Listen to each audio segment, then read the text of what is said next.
Lecture de l'Ancien Testament, livre de la Genèse, chapitre 1er. Au commencement, Dieu créa les cieux et la terre.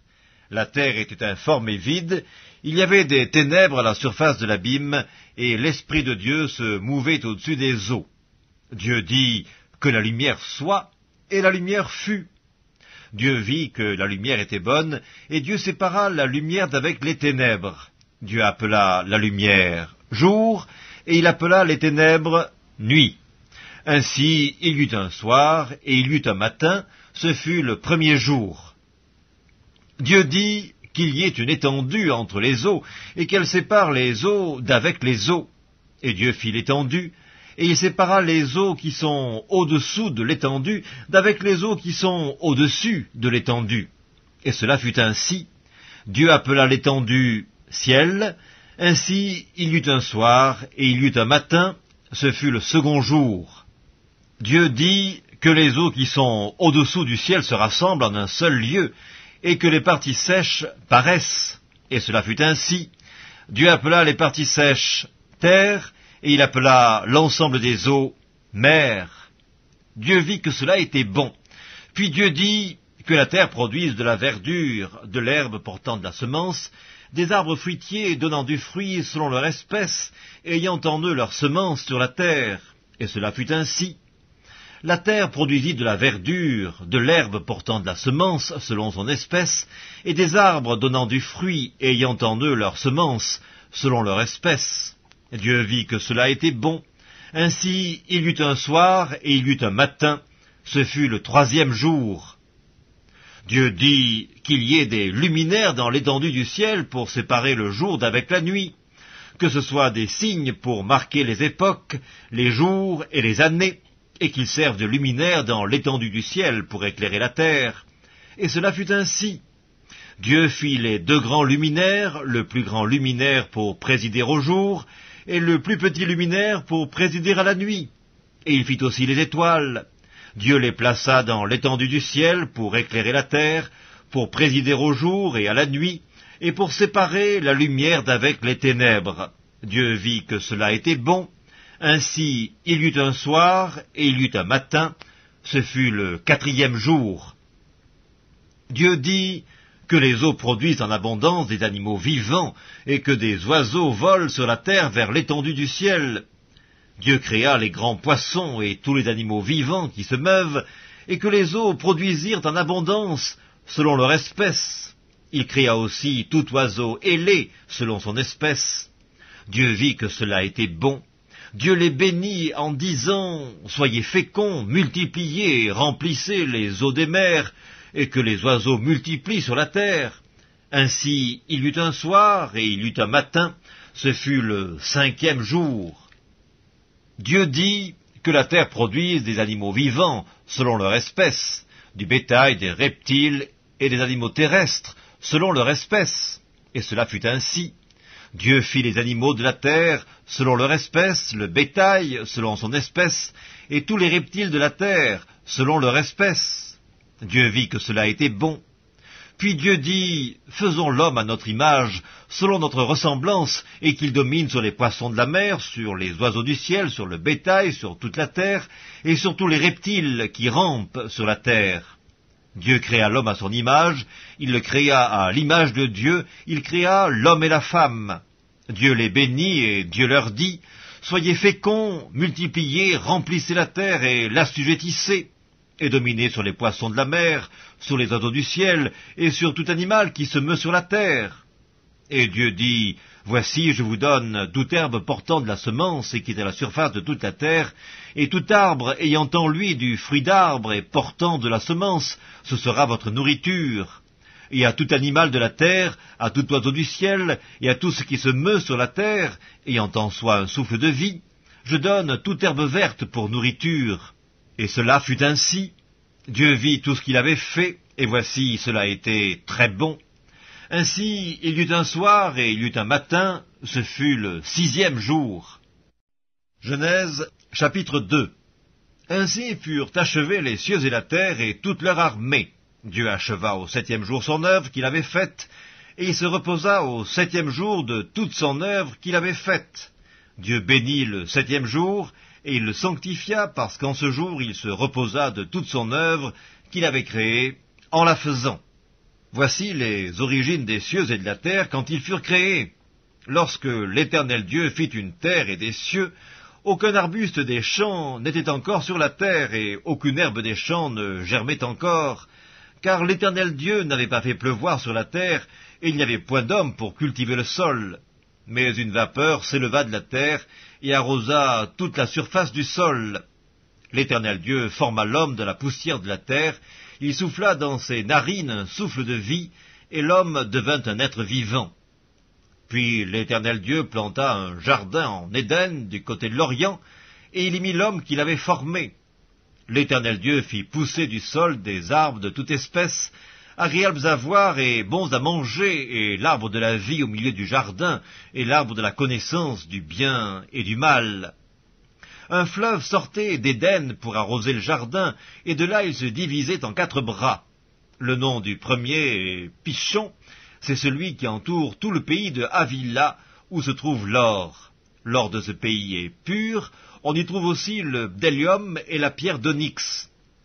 Le nom du second fleuve est Gihon, c'est celui qui entoure tout le pays de Cush.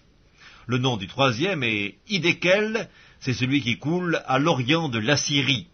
Le 4e fleuve, c'est l'Euphrate. L'Éternel Dieu prit l'homme et le plaça dans le jardin d'Éden pour le cultiver et pour le garder. L'Éternel Dieu donna cet ordre à l'homme: tu pourras manger de tous les arbres du jardin, mais tu ne mangeras pas de l'arbre de la connaissance du bien et du mal, car le jour où tu en mangeras, tu mourras. L'Éternel Dieu dit: il n'est pas bon que l'homme soit seul, je lui ferai une aide semblable à lui. L'Éternel Dieu forma de la terre tous les animaux des champs et tous les oiseaux du ciel, et il les fit venir vers l'homme pour voir comment il les appellerait, et afin que tout être vivant portât le nom que lui donnerait l'homme. Et l'homme donna des noms à tout le bétail, aux oiseaux du ciel et à tous les animaux des champs. Mais pour l'homme, il ne trouva point d'aide semblable à lui. Alors l'Éternel Dieu fit tomber un profond sommeil sur l'homme qui s'endormit. Il prit une de ses côtes et referma la chair à sa place. L'Éternel Dieu forma une femme de la côte qu'il avait prise de l'homme, et il l'amena vers l'homme. Et l'homme dit: voici cette fois celle qui est os de mes os et chair de ma chair. On l'appellera femme, parce qu'elle a été prise de l'homme. C'est pourquoi l'homme quittera son père et sa mère, et s'attachera à sa femme, et ils deviendront une seule chair. L'homme et sa femme étaient tous deux nus, et ils n'en avaient point honte. Genèse, chapitre 3. Le serpent était le plus rusé de tous les animaux des champs que l'Éternel Dieu avait fait. Il dit à la femme: Dieu a-t-il réellement dit, vous ne mangerez pas de tous les arbres du jardin? La femme répondit au serpent: nous mangeons du fruit des arbres du jardin, mais quant au fruit de l'arbre qui est au milieu du jardin, Dieu a dit: vous n'en mangerez point et vous n'y toucherez point, de peur que vous ne mouriez. Alors le serpent dit à la femme: vous ne mourrez point, mais Dieu sait que le jour où vous en mangerez, vos yeux s'ouvriront et que vous serez comme des dieux, connaissant le bien et le mal.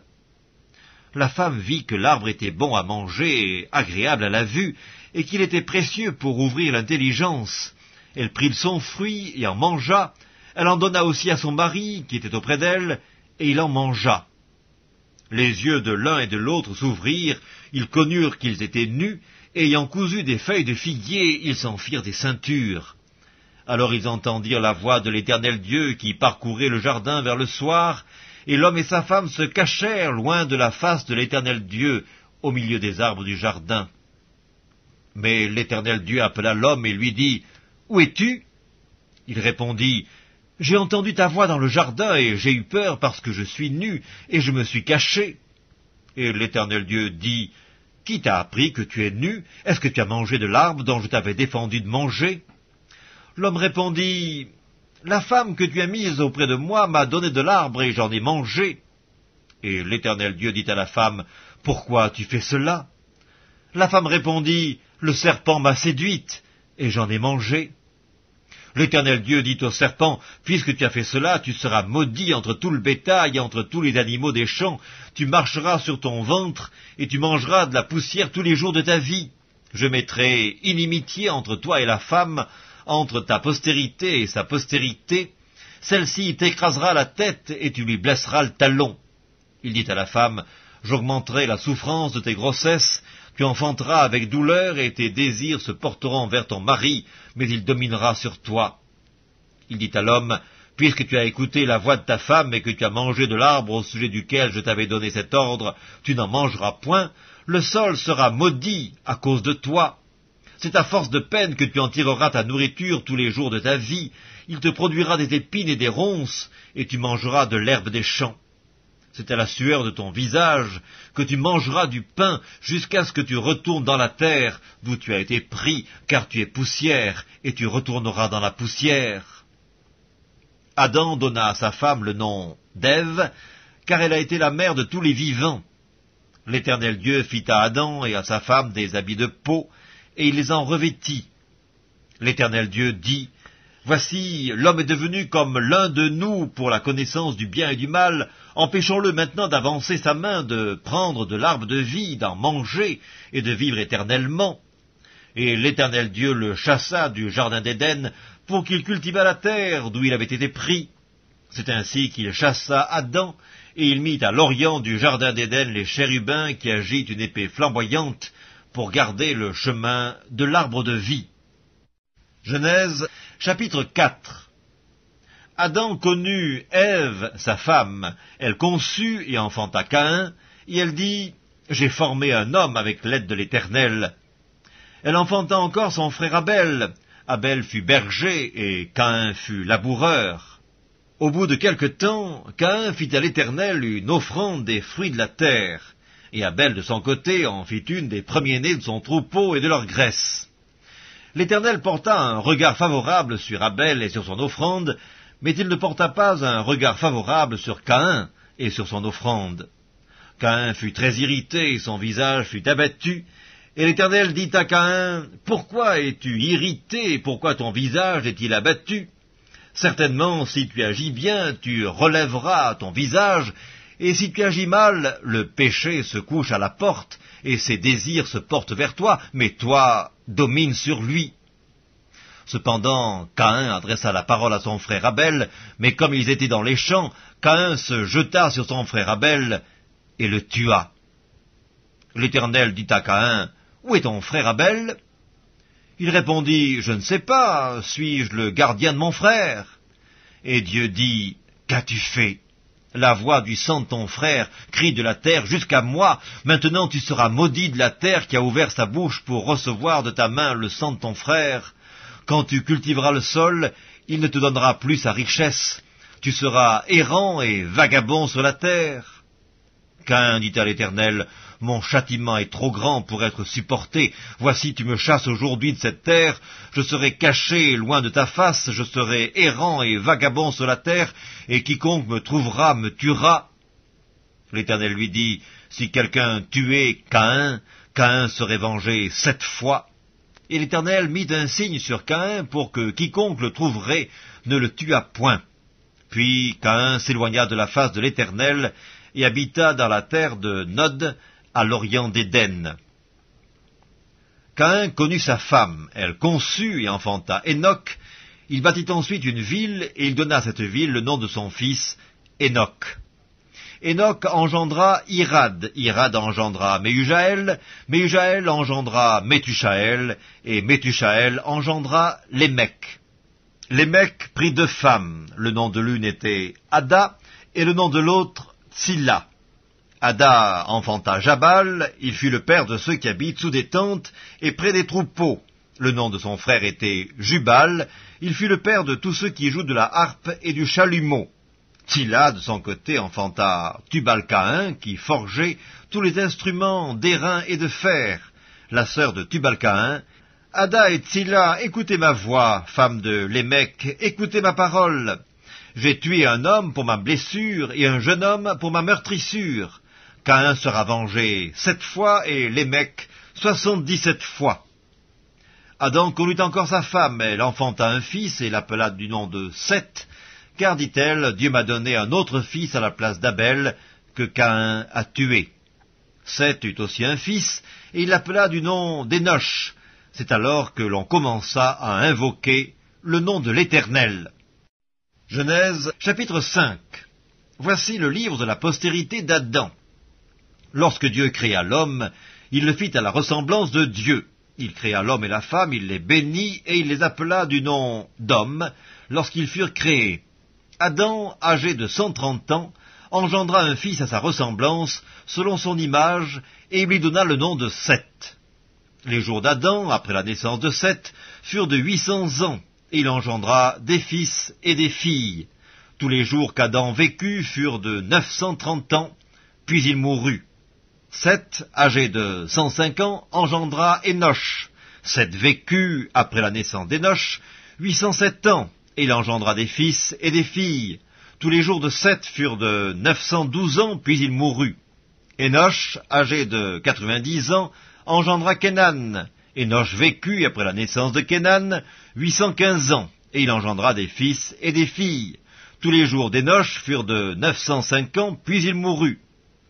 Kénan, âgé de 70 ans, engendra Mahalaleel. Kénan vécut, après la naissance de Mahalaleel, 840 ans, et il engendra des fils et des filles. Tous les jours de Kénan furent de 910 ans, puis il mourut. Mahalaleel, âgé de 65 ans, engendra Jéred. Mahalaleel vécut, après la naissance de Jéred, 830 ans, et il engendra des fils et des filles. Tous les jours de Mahalaleel furent de 895 ans, puis il mourut. Jéred, âgé de 162 ans, engendra Énoch. Jéred vécut, après la naissance d'Énoch, 800 ans, et il engendra des fils et des filles. Tous les jours de Jéred furent de 962 ans, puis il mourut. Énoch, âgé de 65 ans, engendra Métuséla. Énoch, après la naissance de Métuséla, marcha avec Dieu 300 ans. Il engendra des fils et des filles. Tous les jours d'Énoch furent de 365 ans. Énoch marcha avec Dieu, puis il ne fut plus, parce que Dieu le prit. Métuséla, âgé de 187 ans, engendra Lémec. Métuséla vécut, après la naissance de Lémec, 782 ans. Il engendra des fils et des filles. Tous les jours de Métuséla furent de 969 ans, puis il mourut. Lémec, âgé de 182 ans, engendra un fils. Il lui donna le nom de Noé, en disant « Celui-ci nous consolera de nos fatigues et du travail pénible de nos mains, provenant de cette terre que l'Éternel a maudite. » Lémec vécut, après la naissance de Noé, 595 ans, et il engendra des fils et des filles. Tous les jours de Lémec furent de 777 ans, puis il mourut. Noé, âgé de 500 ans, engendra Sem, Cam et Japheth. Genèse, chapitre 6. Lorsque les hommes eurent commencé à se multiplier sur la face de la terre, et que des filles leur furent nées, les fils de Dieu virent que les filles des hommes étaient belles, et ils en prirent pour femmes parmi toutes celles qu'ils choisirent. Alors l'Éternel dit, « Mon esprit ne restera pas à toujours dans l'homme, car l'homme n'est que chair, et ses jours seront de 120 ans. » Les géants étaient sur la terre en ces temps-là, après que les fils de Dieu furent venus vers les filles des hommes, et qu'elles leur eurent donné des enfants. Ce sont ces héros qui furent fameux dans l'Antiquité. L'Éternel vit que la méchanceté des hommes était grande sur la terre, et que toutes les pensées de leur cœur se portaient chaque jour uniquement vers le mal. L'Éternel se repentit d'avoir fait l'homme sur la terre, et il fut affligé en son cœur. Et l'Éternel dit, « J'exterminerai de la face de la terre l'homme que j'ai créé, depuis l'homme jusqu'au bétail, aux reptiles et aux oiseaux du ciel, car je me repens de les avoir faits. » Mais Noé trouva grâce aux yeux de l'Éternel. Voici la postérité de Noé. Noé était un homme juste et intègre dans son temps. Noé marchait avec Dieu. Noé engendra 3 fils, Sem, Cam et Japheth. La terre était corrompue devant Dieu, la terre était pleine de violence. Dieu regarda la terre, et voici, elle était corrompue, car toute chair avait corrompu sa voie sur la terre. Alors Dieu dit à Noé, « La fin de toute chair est arrêtée par devers moi, car ils ont rempli la terre de violence. Voici, je vais les détruire avec la terre. Fais-toi une arche de bois de gopher, tu disposeras cette arche en cellules, et tu l'enduiras de poids en dedans et en dehors. » Voici comment tu la feras. L'arche aura 300 coudées de longueur, 50 coudées de largeur et 30 coudées de hauteur. Tu feras à l'arche une fenêtre que tu réduiras à une coudée en haut. Tu établiras une porte sur le côté de l'arche, et tu construiras un étage inférieur, un second et un troisième. Et moi, je vais faire venir le déluge d'eau sur la terre, pour détruire toute chair ayant souffle de vie sous le ciel. Tout ce qui est sur la terre périra. Mais j'établis mon alliance avec toi. Tu entreras dans l'arche, toi et tes fils, ta femme et les femmes de tes fils avec toi. De tout ce qui vit, de toute chair, tu feras entrer dans l'arche 2 de chaque espèce, pour les conserver en vie avec toi. Il y aura un mâle et une femelle, des oiseaux selon leur espèce, du bétail selon son espèce, et de tous les reptiles de la terre selon leur espèce, 2 de chaque espèce viendront vers toi, pour que tu leur conserves la vie. Et toi, prends de tous les aliments que l'on mange, et fais-en une provision auprès de toi, afin qu'ils te servent de nourriture, ainsi qu'à eux. C'est ce que fit Noé, il exécuta tout ce que Dieu lui avait ordonné.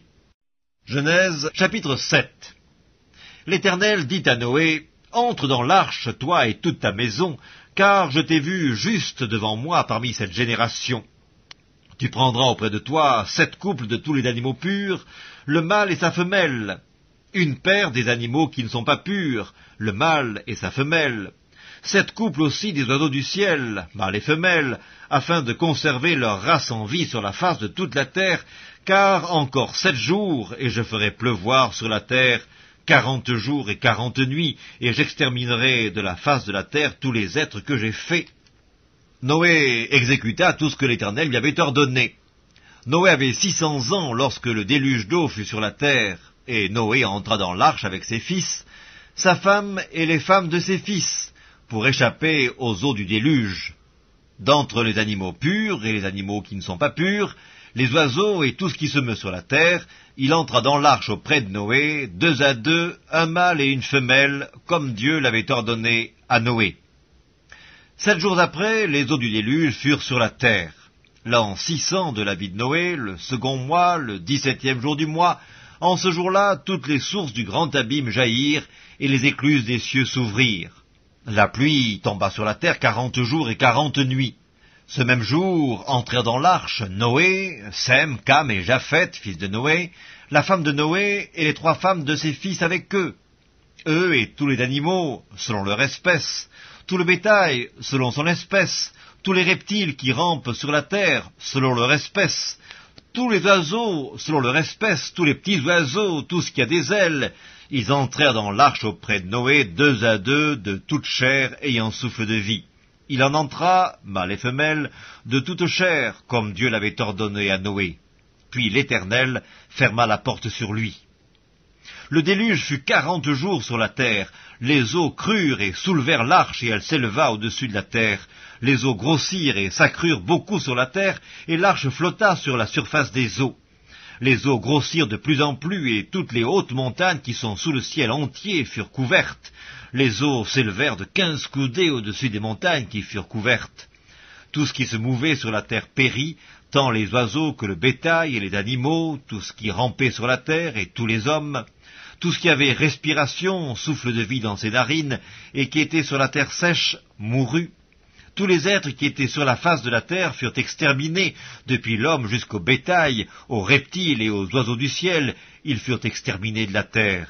Il ne resta que Noé et ce qui était avec lui dans l'arche. Les eaux furent grosses sur la terre pendant 150 jours. Genèse, chapitre 8. Dieu se souvint de Noé, de tous les animaux et de tout le bétail qui était avec lui dans l'arche. Et Dieu fit passer un vent sur la terre, et les eaux s'apaisèrent. Les sources de l'abîme et les écluses des cieux furent fermées, et la pluie ne tomba plus du ciel. Les eaux se retirèrent de dessus la terre, s'en allant et s'éloignant, et les eaux diminuèrent au bout de 150 jours. Le 7e mois, le 17e jour du mois, l'arche s'arrêta sur les montagnes d'Arara. Les eaux allèrent en diminuant jusqu'au 10e mois. Le 10e mois, le 1er jour du mois, apparurent les sommets des montagnes. Au bout de 40 jours, Noé ouvrit la fenêtre qu'il avait faite à l'arche. Il lâcha le corbeau, qui sortit, partant et revenant, jusqu'à ce que les eaux eussent séché sur la terre. Il lâcha aussi la colombe pour voir si les eaux avaient diminué à la surface de la terre. Mais la colombe ne trouva aucun lieu pour poser la plante de son pied, et elle revint à lui dans l'arche, car il y avait des eaux à la surface de toute la terre. Il avança la main, la prit et la fit rentrer auprès de lui dans l'arche. Il attendit encore 7 autres jours, et il lâcha de nouveau la colombe hors de l'arche. La colombe revint à lui sur le soir, et voici une feuille d'olivier arrachée était dans son bec. Noé connut ainsi que les eaux avaient diminué sur la terre. Il attendit encore 7 autres jours, et il lâcha la colombe, mais elle ne revint plus à lui. L'an 601, le premier mois, le premier jour du mois, les eaux avaient séché sur la terre. Noé ôta la couverture de l'arche, il regarda, et voici la surface de la terre avait séché. Le second mois, le 27e jour du mois, la terre fut sèche. Alors Dieu parla à Noé en disant, « Sors de l'arche, toi et ta femme, tes fils et les femmes de tes fils avec toi.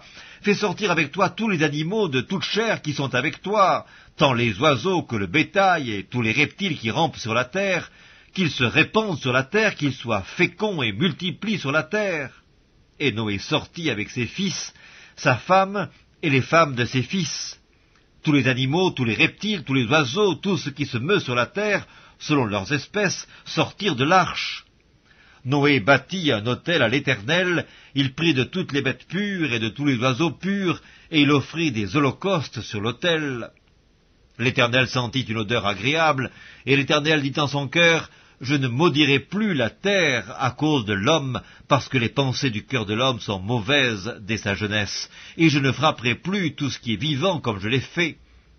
Tant que la terre subsistera, les semailles et la moisson, le froid et la chaleur, l'été et l'hiver, le jour et la nuit ne cesseront point. » Genèse chapitre 9. Dieu bénit Noé et ses fils, et il leur dit, « Soyez féconds, multipliez et remplissez la terre. Vous serez un sujet de crainte et d'effroi pour tout animal de la terre, pour tout oiseau du ciel, pour tout ce qui se meut sur la terre, et pour tous les poissons de la mer. Ils sont livrés entre vos mains. Tout ce qui se meut et qui a vie vous servira de nourriture. Je vous donne tout cela comme l'herbe verte. Seulement vous ne mangerez point de chair avec son âme, avec son sang. Sachez-le aussi, je redemanderai le sang de vos âmes, je le redemanderai à tout animal, et je redemanderai l'âme de l'homme, à l'homme qui est son frère. Si quelqu'un verse le sang de l'homme, par l'homme son sang sera versé, car Dieu a fait l'homme à son image. Et vous, soyez féconds et multipliez, répandez-vous sur la terre et multipliez sur elle. » Dieu parla encore à Noé et à ses fils avec lui en disant, « Voici, j'établis mon alliance avec vous et avec votre postérité après vous, avec tous les êtres vivants qui sont avec vous, tant les oiseaux que le bétail et tous les animaux de la terre, soit avec tous ceux qui sont sortis de l'arche, soit avec tous les animaux de la terre. J'établis mon alliance avec vous, aucune chair ne sera plus exterminée par les eaux du déluge, et il n'y aura plus de déluge pour détruire la terre. » Et Dieu dit, « C'est ici le signe de l'alliance que j'établis entre moi et vous, et tous les êtres vivants qui sont avec vous, pour les générations à toujours. J'ai placé mon arc dans la nue, et il servira de signe d'alliance entre moi et la terre. Quand j'aurai rassemblé des nuages au-dessus de la terre, l'arc paraîtra dans la nue, et je me souviendrai de mon alliance entre moi et vous, et tous les êtres vivants de toute chair, et les eaux ne deviendront plus un déluge pour détruire toute chair. L'arc sera dans la nue, et je le regarderai pour me souvenir de l'alliance perpétuelle entre Dieu et tous les êtres vivants de toute chair qui est sur la terre. » Et Dieu dit à Noé, « Tel est le signe de l'alliance que j'établis entre moi et toute chair qui est sur la terre. » Les fils de Noé qui sortirent de l'arche étaient Sem, Cam et Japheth. Cam fut le père de Canaan. Ce sont là les 3 fils de Noé, et c'est leur postérité qui peupla toute la terre. Noé commença à cultiver la terre et planta de la vigne. Il but du vin, s'enivra et se découvrit au milieu de sa tente.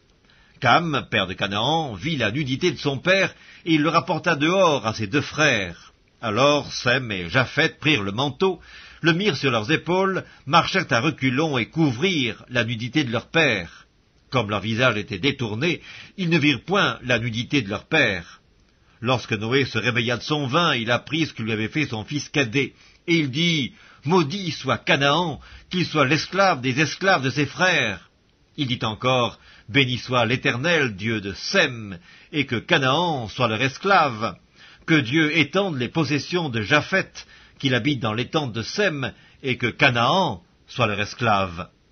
Noé vécut après le déluge 350 ans. Tous les jours de Noé furent de 950 ans, puis il mourut. Genèse chapitre 10, verset 1er. Voici la postérité des fils de Noé, Sem, Cam et Japheth. Il leur naquit des fils après le déluge. Les fils de Japheth furent Gomer, Magog, Madaï, Javan, Tubal, Méchec et Tiras. Les fils de Gomer, Ashkenaz, Riphat et Togarma. Les fils de Javan, Elisha, Tarsis, Kittim et Dodadim. C'est par eux qu'ont été peuplées les îles des nations, selon leurs terres, selon la langue de chacun, selon leur famille et selon leur nation. Les fils de Cam furent Cush, Mitzraïm, Put et Canaan. Les fils de Cush, Saba, Avila, Sabta, Raïma et Sabteka. Les fils de Raïma, Séba et Dedan. Cush engendra aussi Nimrod, c'est lui qui commença à être puissant sur la terre. Il fut un vaillant chasseur devant l'Éternel, c'est pourquoi l'on dit, comme Nimrod, vaillant chasseur devant l'Éternel. Il régna d'abord sur Babel, Érec, Akkad et Calné, au pays de Shinéar. De ce pays-là sortit Assur, il bâtit Ninive, Rehoboth, Ir, Calak et Résen, entre Ninive et Calak, c'est la grande ville. Mitzraïm engendra les Ludim, les Ananim, les Lébaïm, les Naphtuim, les Patrusim, les Calushim, d'où sont sortis les Philistins, et les Caphtorim. Canaan engendra Sidon, son premier-né, et Heth, et les Jébusiens, les Amoriens, les Girgasiens, les Éviens, les Arkiens, les Signiens, les Arvadiens, les Tsémariens, les Amathiens. Ensuite, les familles des Cananéens se dispersèrent. Les limites des Cananéens allèrent depuis Sidon, du côté de Guérar, jusqu'à Gaza, et du côté de Sodome, de Gomorre, d'Amda et de Tseboïm, jusqu'à Lesha. Ce sont là les fils de Cam, selon leur famille, selon leur langue, selon leur pays, et selon leur nation. Il naquit aussi des fils à Sem, père de tous les fils d'Héber et frère de Japheth l'aîné. Les fils de Sem furent Élam, Assur, Apachad, Lud et Aram. Les fils d'Aram, Utz, Hul, Géter et Mash. Arpachad engendra Shélak, et Shélak engendra Héber. Il naquit à Héber 2 fils. Le nom de l'un était Péleg, parce que de son temps la terre fut partagée, et le nom de son frère était Joktan.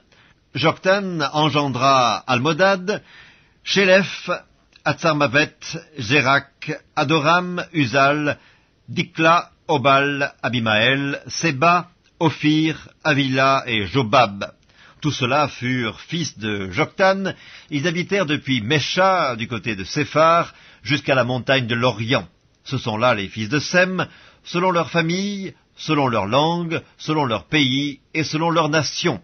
Telles sont les familles des fils de Noé, selon leur génération et selon leur nation. Et c'est d'eux que sont sorties les nations qui se sont répandues sur la terre après le déluge. Genèse chapitre 11. Toute la terre avait une seule langue et les mêmes mots.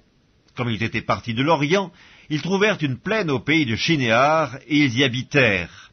Ils se dirent l'un à l'autre, « Allons et faisons des briques et cuisons-les au feu. » Et la brique leur servit de pierre, et le bitume leur servit de ciment. Ils dirent encore, « Allons, bâtissons-nous une ville et une tour dont le sommet touche au ciel, et faisons-nous un nom, afin que nous ne soyons pas dispersés sur la face de toute la terre. » L'Éternel descendit pour voir la ville et la tour que bâtissaient les fils des hommes, et l'Éternel dit, « Voici, ils forment un seul peuple, et ont tous une même langue, et c'est là ce qu'ils ont entrepris. Maintenant, rien ne les empêcherait de faire tout ce qu'ils auraient projeté. Allons, descendons, et là, confondons leur langage, afin qu'ils n'entendent plus la langue les uns des autres. » Et l'Éternel les dispersa loin de là, sur la face de toute la terre, et ils cessèrent de bâtir la ville. C'est pourquoi on l'appela du nom de Babel, car c'est là que l'Éternel confondit le langage de toute la terre, et c'est de là que l'Éternel les dispersa sur la face de toute la terre. Voici la postérité de Sem. Sem, âgé de 100 ans, engendra Arpachad 2 ans après le déluge. Sem vécut, après la naissance d'Arpachad, 500 ans, et il engendra des fils et des filles. Arpachad, âgé de 35 ans, engendra Shélak. Arpachad vécut, après la naissance de Shélak, 403 ans, et il engendra des fils et des filles. Shélak, âgé de 30 ans, engendra Héber. Shélak vécut, après la naissance d'Héber, 403 ans, et il engendra des fils et des filles. Héber, âgé de 34 ans, engendra Péleg. Héber vécut, après la naissance de Péleg, 430 ans, et il engendra des fils et des filles. Péleg, âgé de 30 ans, engendra Réu. Péleg vécut, après la naissance de Réu, 209 ans, et il engendra des fils et des filles. Réu, âgé de 32 ans, engendra Sérug. Réu vécut, après la naissance de Sérug, 207 ans, et il engendra des fils et des filles. Sérug, âgé de 30 ans, engendra Nachor. Sérug vécut, après la naissance de Nachor, 200 ans, et il engendra des fils et des filles. Nachor, âgé de 29 ans, engendra Térak. Nachor vécut, après la naissance de Térak, 119 ans, et il engendra des fils et des filles. Térak, âgé de 70 ans, engendra Abram, Nachor et Haran. Voici la postérité de Térak. Térak engendra Abram, Nachor et Haran. Haran engendra Lot, et Haran mourut en présence de Térak, son père, au pays de sa naissance, à Ur, en Chaldée. Abram et Nachor prirent des femmes. Le nom de la femme d'Abram était Saraï, et le nom de la femme de Nachor était Milka, fille d'Haran, père de Milka et père de Gisca. Saraï était stérile, elle n'avait point d'enfant. Térak prit Abram, son fils, et Lot, fils d'Haran, fils de son fils, et Saraï, sa belle-fille, femme d'Abram, son fils. Ils sortirent ensemble d'Ur, en Chaldée, pour aller au pays de Canaan. Ils vinrent jusqu'à Charan, et ils y habitèrent.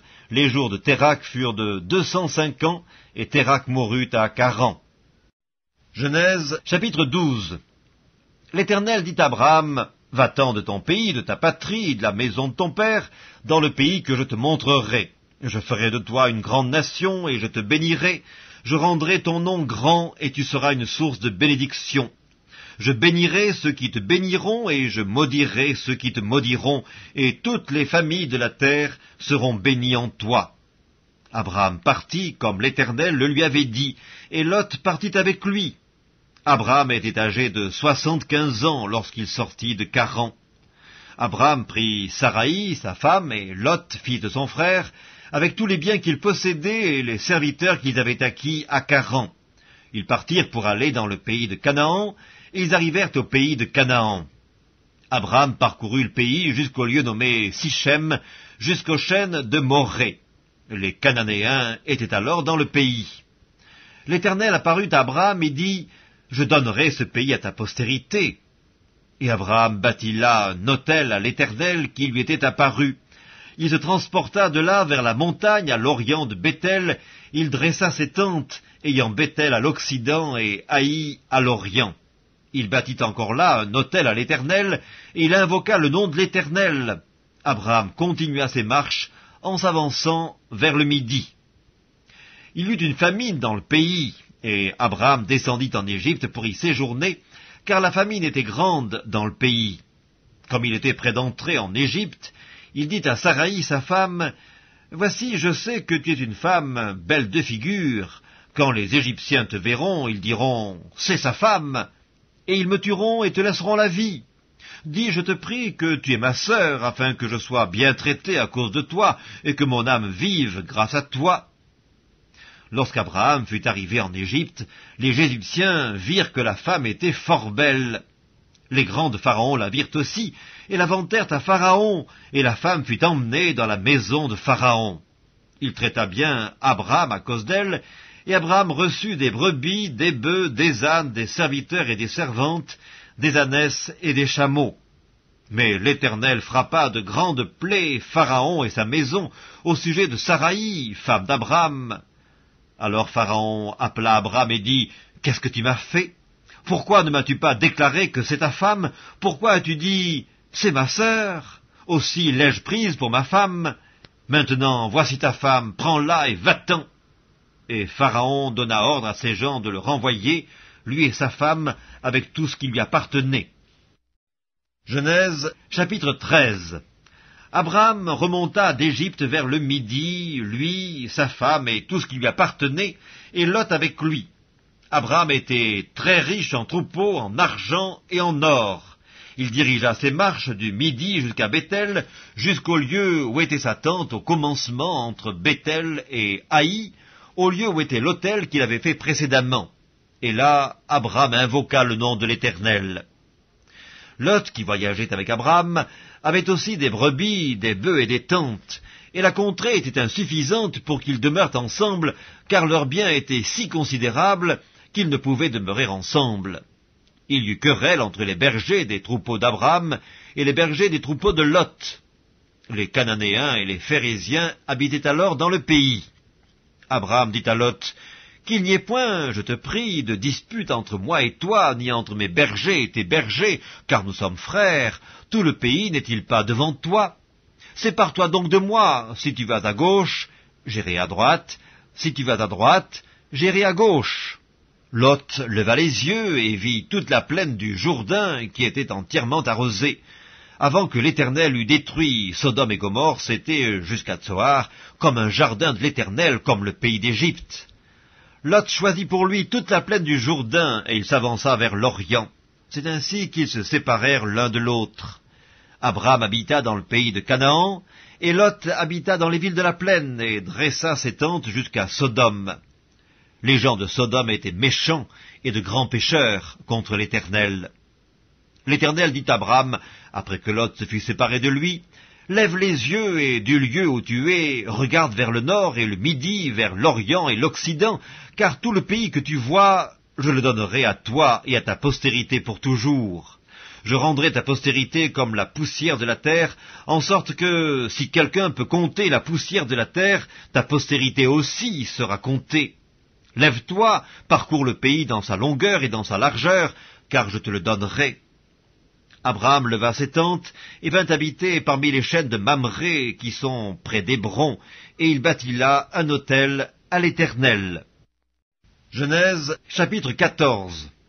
Dans le temps d'Amraphel, roi de Shinéar, d'Arjoc, roi d'Élassar, de Kédorlaomer, roi d'Élam, et de Tidéal, roi de Gojim, il arriva qu'ils firent la guerre à Béra, roi de Sodome, à Birsha, roi de Gomorre, à Shinéab, roi d'Amda, à Sheméhéber, roi de Tseboïm, et au roi de Béla, qui est Tsoar. Ces derniers s'assemblèrent tous dans la vallée de Sidim, qui est la mer Salée. Pendant 12 ans, ils avaient été soumis à Kédorlaomer, et la 13e année, ils s'étaient révoltés. Mais la 14e année, Kédorlaomer et les rois qui étaient avec lui se mirent en marche, et ils bâtirent les Réphaïm à Ashterosh Karnaïm, les Uzim à Ham, les Émim à Chavé Kirjataïm, et les Horiens dans leurs montagnes de Séhir, jusqu'aux chênes de Paran qui est près du désert. Puis ils s'en retournèrent vers à En-Mishpat qui est Kadès, et bâtirent les Amalécites sur tout leur territoire, ainsi que les Amoréens établis à Hatzatson Tamar.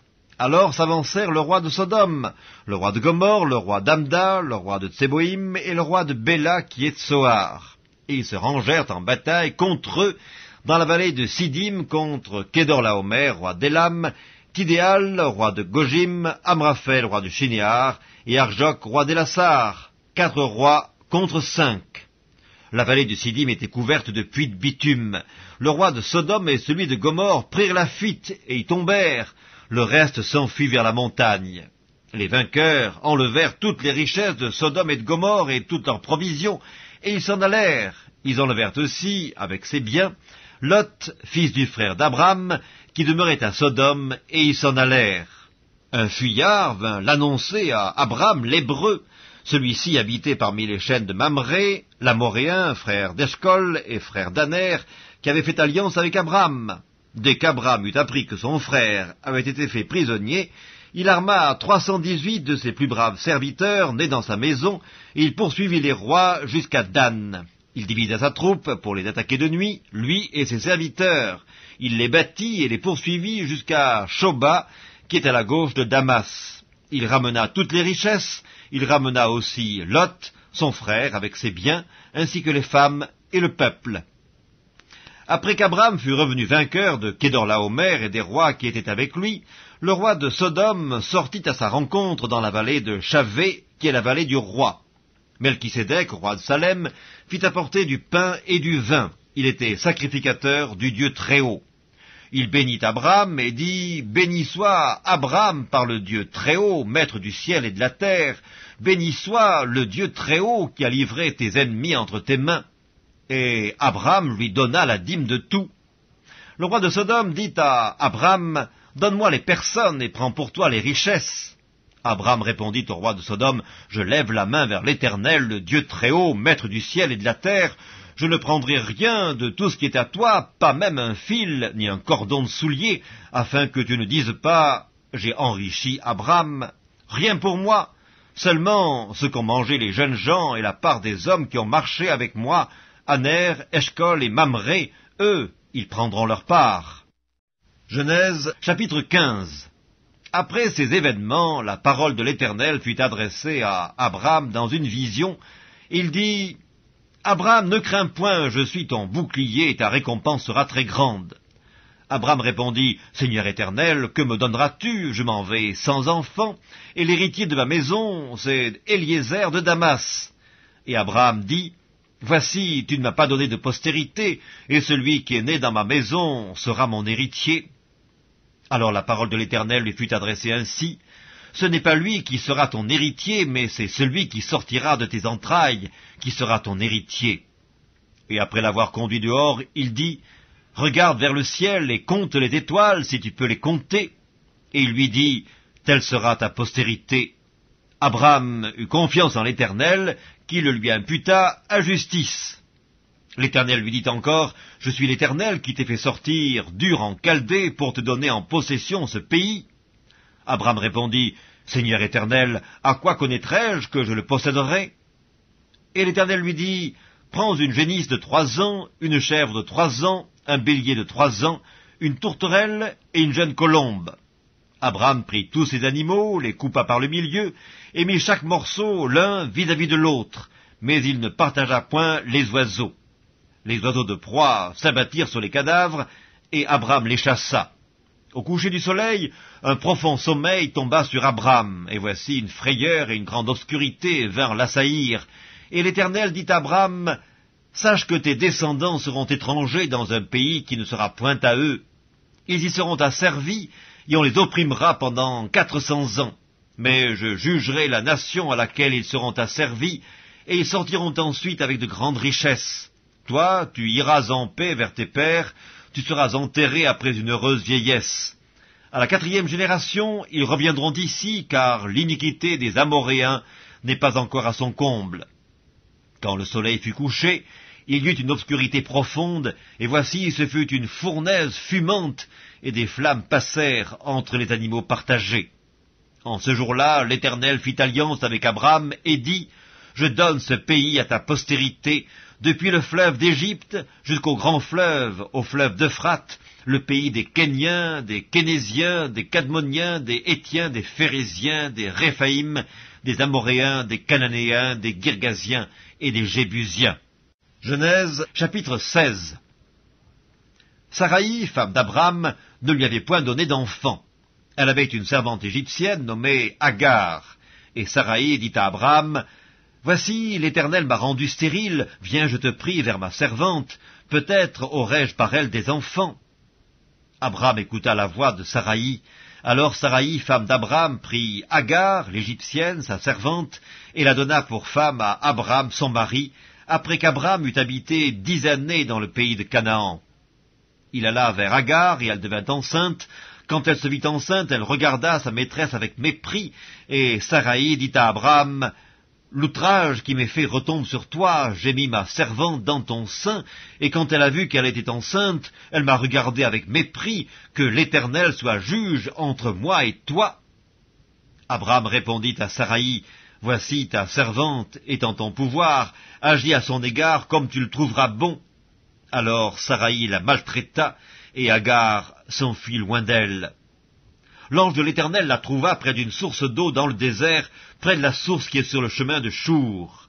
Il dit, « Agar, servante de Saraï, d'où viens-tu et où vas-tu » Elle répondit, « Je fuis loin de Saraï, ma maîtresse. » L'ange de l'Éternel lui dit, « Retourne vers ta maîtresse et humilie-toi sous sa main. » L'ange de l'Éternel lui dit, « Je multiplierai ta postérité, et elle sera si nombreuse qu'on ne pourra la compter. » L'ange de l'Éternel lui dit, « Voici, tu es enceinte, et tu enfanteras un fils à qui tu donneras le nom d'Ismaël, car l'Éternel t'a entendu dans ton affliction. Il sera comme un âne sauvage, sa main sera contre tous, et la main de tous sera contre lui, et il habitera en face de tous ses frères. » Elle appela Ata El-Roi, le nom de l'Éternel qui lui avait parlé, car elle dit, « Ai-je rien vu ici après qu'il m'a vu ?» C'est pourquoi l'on a appelé ce puits le puits de Lacaï-Roï. Il est entre Kadès et Bared. Agar enfanta un fils à Abram, et Abram donna le nom d'Ismaël au fils qu'Agar lui enfanta. Abram était âgé de 86 ans lorsque Agar enfanta Ismaël à Abram. Genèse chapitre 17. Lorsque Abram fut âgé de 99 ans, l'Éternel apparut à Abram et lui dit, « Je suis le Dieu Tout-Puissant, marche devant ma face et sois intègre. J'établirai mon alliance entre moi et toi, et je te multiplierai à l'infini. » Abram tomba sur sa face, et Dieu lui parla en disant, « Voici mon alliance que je fais avec toi. Tu deviendras père d'une multitude de nations.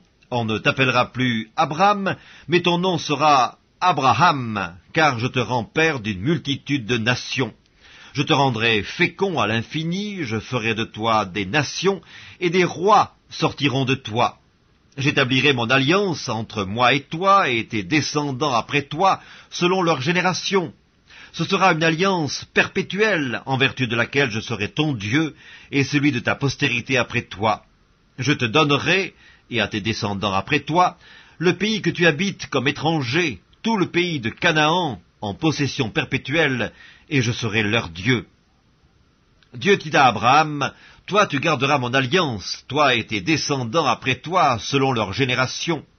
C'est ici mon alliance que vous garderez entre moi et vous et ta postérité après toi. Tout mâle parmi vous sera circoncis. Vous vous circoncirez, et ce sera un signe d'alliance entre moi et vous. À l'âge de 8 jours, tout mâle parmi vous sera circoncis, selon vos générations, qu'il soit né dans la maison ou qu'il soit acquis à prix d'argent de tout fils d'étranger, sans appartenir à ta race. On devra circoncire celui qui est né dans la maison et celui qui est acquis à prix d'argent, et mon alliance sera dans votre chair une alliance perpétuelle. Un mâle incirconcis, qui n'aura pas été circoncis dans sa chair, sera exterminé du milieu de son peuple, il aura violé mon alliance. » Dieu dit à Abraham, « Tu ne donneras plus à Saraï, ta femme, le nom de Saraï, mais son nom sera Sarah. Je la bénirai et je te donnerai d'elle un fils. Je la bénirai et elle deviendra des nations.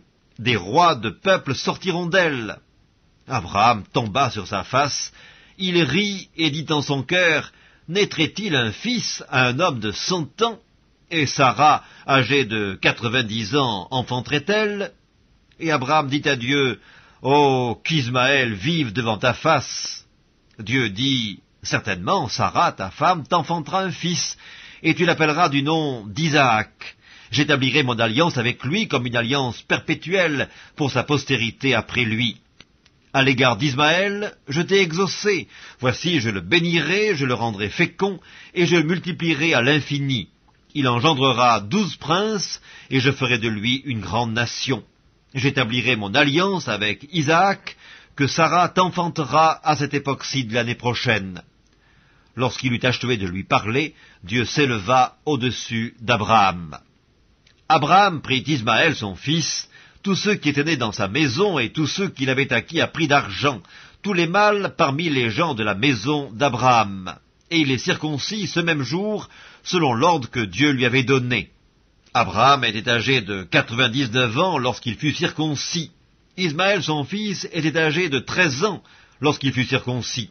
Ce même jour, Abraham fut circoncis, ainsi qu'Ismaël, son fils, et tous les gens de sa maison, nés dans sa maison ou acquis à prix d'argent des étrangers, furent circoncis avec lui. Genèse, chapitre 18.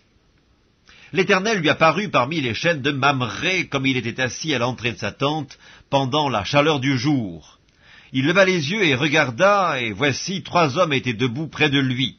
Quand il les vit, il courut au-devant d'eux, depuis l'entrée de sa tente, et se prosterna en terre. Et il dit, « Seigneur, si j'ai trouvé grâce à tes yeux, ne passe point, je te prie, loin de ton serviteur. Permettez qu'on apporte un peu d'eau pour vous laver les pieds, et reposez-vous sous cet arbre. J'irai prendre un morceau de pain pour fortifier votre cœur, après quoi vous continuerez votre route, car c'est pour cela que vous passez près de votre serviteur. » Ils répondirent, « Fais comme tu l'as dit. » Abraham alla promptement dans sa tente vers Sarah, et il dit, « Vite, 3 mesures de fleurs de farine, pétris et fais des gâteaux. » Et Abraham courut à son troupeau, prit un veau tendre et bon, et le donna à un serviteur, qui se hâta de l'apprêter. Il prit encore de la crème et du lait avec le veau qu'on avait apprêté, et il les mit devant eux. Et il se tint lui-même à leur côté, sous l'arbre, et ils mangèrent. Alors ils lui dirent, « Où est Sarah, ta femme ?» Il répondit, « Elle est là, dans la tente. » L'un d'entre eux dit, « Je reviendrai vers toi à cette même époque, et voici, Sarah, ta femme, aura un fils. » Sarah écoutait à l'entrée de la tente, qui était derrière lui. Abraham et Sarah étaient vieux, avancés en âge, et Sarah ne pouvait plus espérer d'avoir des enfants. Elle rit en elle-même en disant, « Maintenant que je suis vieille, aurai-je encore des désirs? Mon Seigneur aussi est vieux. » L'Éternel dit à Abraham, « Pourquoi donc Sarah a-t-elle ri en disant, « Est-ce que vraiment j'aurai un enfant, moi qui suis vieille? Y a-t-il rien qui soit étonnant de la part de l'Éternel? Au temps fixé, je reviendrai vers toi à cette même époque, et Sarah aura un fils. » Sarah mentit en disant, « Je n'ai pas ri, car elle eut peur. » Mais il dit, « Au contraire, tu as ri. » Ces hommes se levèrent pour partir, et ils regardèrent du côté de Sodome. Abraham alla avec eux pour les accompagner. Alors l'Éternel dit, « Cacherai-je à Abraham ce que je vais faire? Abraham deviendra certainement une nation grande et puissante, et en lui seront bénies toutes les nations de la terre, car je l'ai choisi, afin qu'il ordonne à ses fils et à sa maison après lui de garder la voie de l'Éternel, en pratiquant la droiture et la justice, et qu'ainsi l'Éternel accomplisse en faveur d'Abraham les promesses qu'il lui a faites. » Et l'Éternel dit, « Le cri contre Sodome et Gomorrhe s'est accru, et leur péché est énorme, c'est pourquoi je vais descendre et je verrai s'ils ont agi entièrement selon le bruit venu jusqu'à moi, et si cela n'est pas, je le saurai. » Les hommes s'éloignèrent et allèrent vers Sodome. Mais Abraham se tint encore en présence de l'Éternel. Abraham s'approcha et dit, « Feras-tu aussi périr le juste avec le méchant? Peut-être y a-t-il 50 justes au milieu de la ville, les feras-tu périr aussi, et ne pardonneras-tu pas à la ville à cause des 50 justes qui sont au milieu d'elle? Faire mourir le juste avec le méchant, en sorte qu'il en soit du juste comme du méchant, loin de toi cette manière d'agir, loin de toi. Celui qui juge toute la terre n'exercera-t-il pas la justice? » Et l'Éternel dit, « Si je trouve dans Sodome 50 justes au milieu de la ville, je pardonnerai à toute la ville à cause d'eux. » Abraham reprit et dit, « Voici, j'ai osé parler au Seigneur, moi qui ne suis que poudre et cendre. Peut-être des 50 justes en manquera-t-il 5 pour 5? Détruiras-tu toute la ville? » Et l'Éternel dit, « Je ne la détruirai point s'il y trouve 45 justes. » Abraham continua de lui parler et dit, « Peut-être s'y trouvera-t-il 40 justes? » Et l'Éternel dit, « Je ne ferai rien à cause de ces 40. » Abraham dit, « Que le Seigneur ne s'irrite point, et je parlerai, peut-être s'y trouvera-t-il 30 justes? » Et l'Éternel dit, « Je ne ferai rien s'il y trouve 30 justes. » Abraham dit, « Voici, j'ai osé parler au Seigneur, peut-être s'y trouvera-t-il 20 justes? » Et l'Éternel dit, « Je ne la détruirai point à cause de ces 20. » Abraham dit, « Que le Seigneur ne s'irrite point, et je ne parlerai plus que cette fois. Peut-être s'y trouvera-t-il 10 justes. » Et l'Éternel dit, « Je ne la détruirai point à cause de ces 10 justes. » L'Éternel s'en alla lorsqu'il eut achevé de parler à Abraham, et Abraham retourna dans sa demeure. Genèse chapitre 19. Les 2 anges arrivèrent à Sodome sur le soir, et Lot était assis à la porte de Sodome. Quand Lot les vit, il se leva pour aller au-devant d'eux, et se prosterna la face contre terre. Puis il dit, « Voici, mes seigneurs, entrez, je vous prie, dans la maison de votre serviteur, et passez-y la nuit. Lavez-vous les pieds, vous vous lèverez de bon matin, et vous poursuivrez votre route. » « Non, répondirent-ils, nous passerons la nuit dans la rue. » Mais Lot les pressa tellement qu'ils vinrent chez lui et entrèrent dans sa maison. Il leur donna un festin et fit cuire des pains sans levain, et ils mangèrent. Il n'était pas encore couché que les gens de la ville, les gens de Sodome, entourèrent la maison depuis les enfants jusqu'aux vieillards. Toute la population était accourue. Ils appelèrent Lot et lui dirent, « Où sont les hommes qui sont entrés chez toi cette nuit ?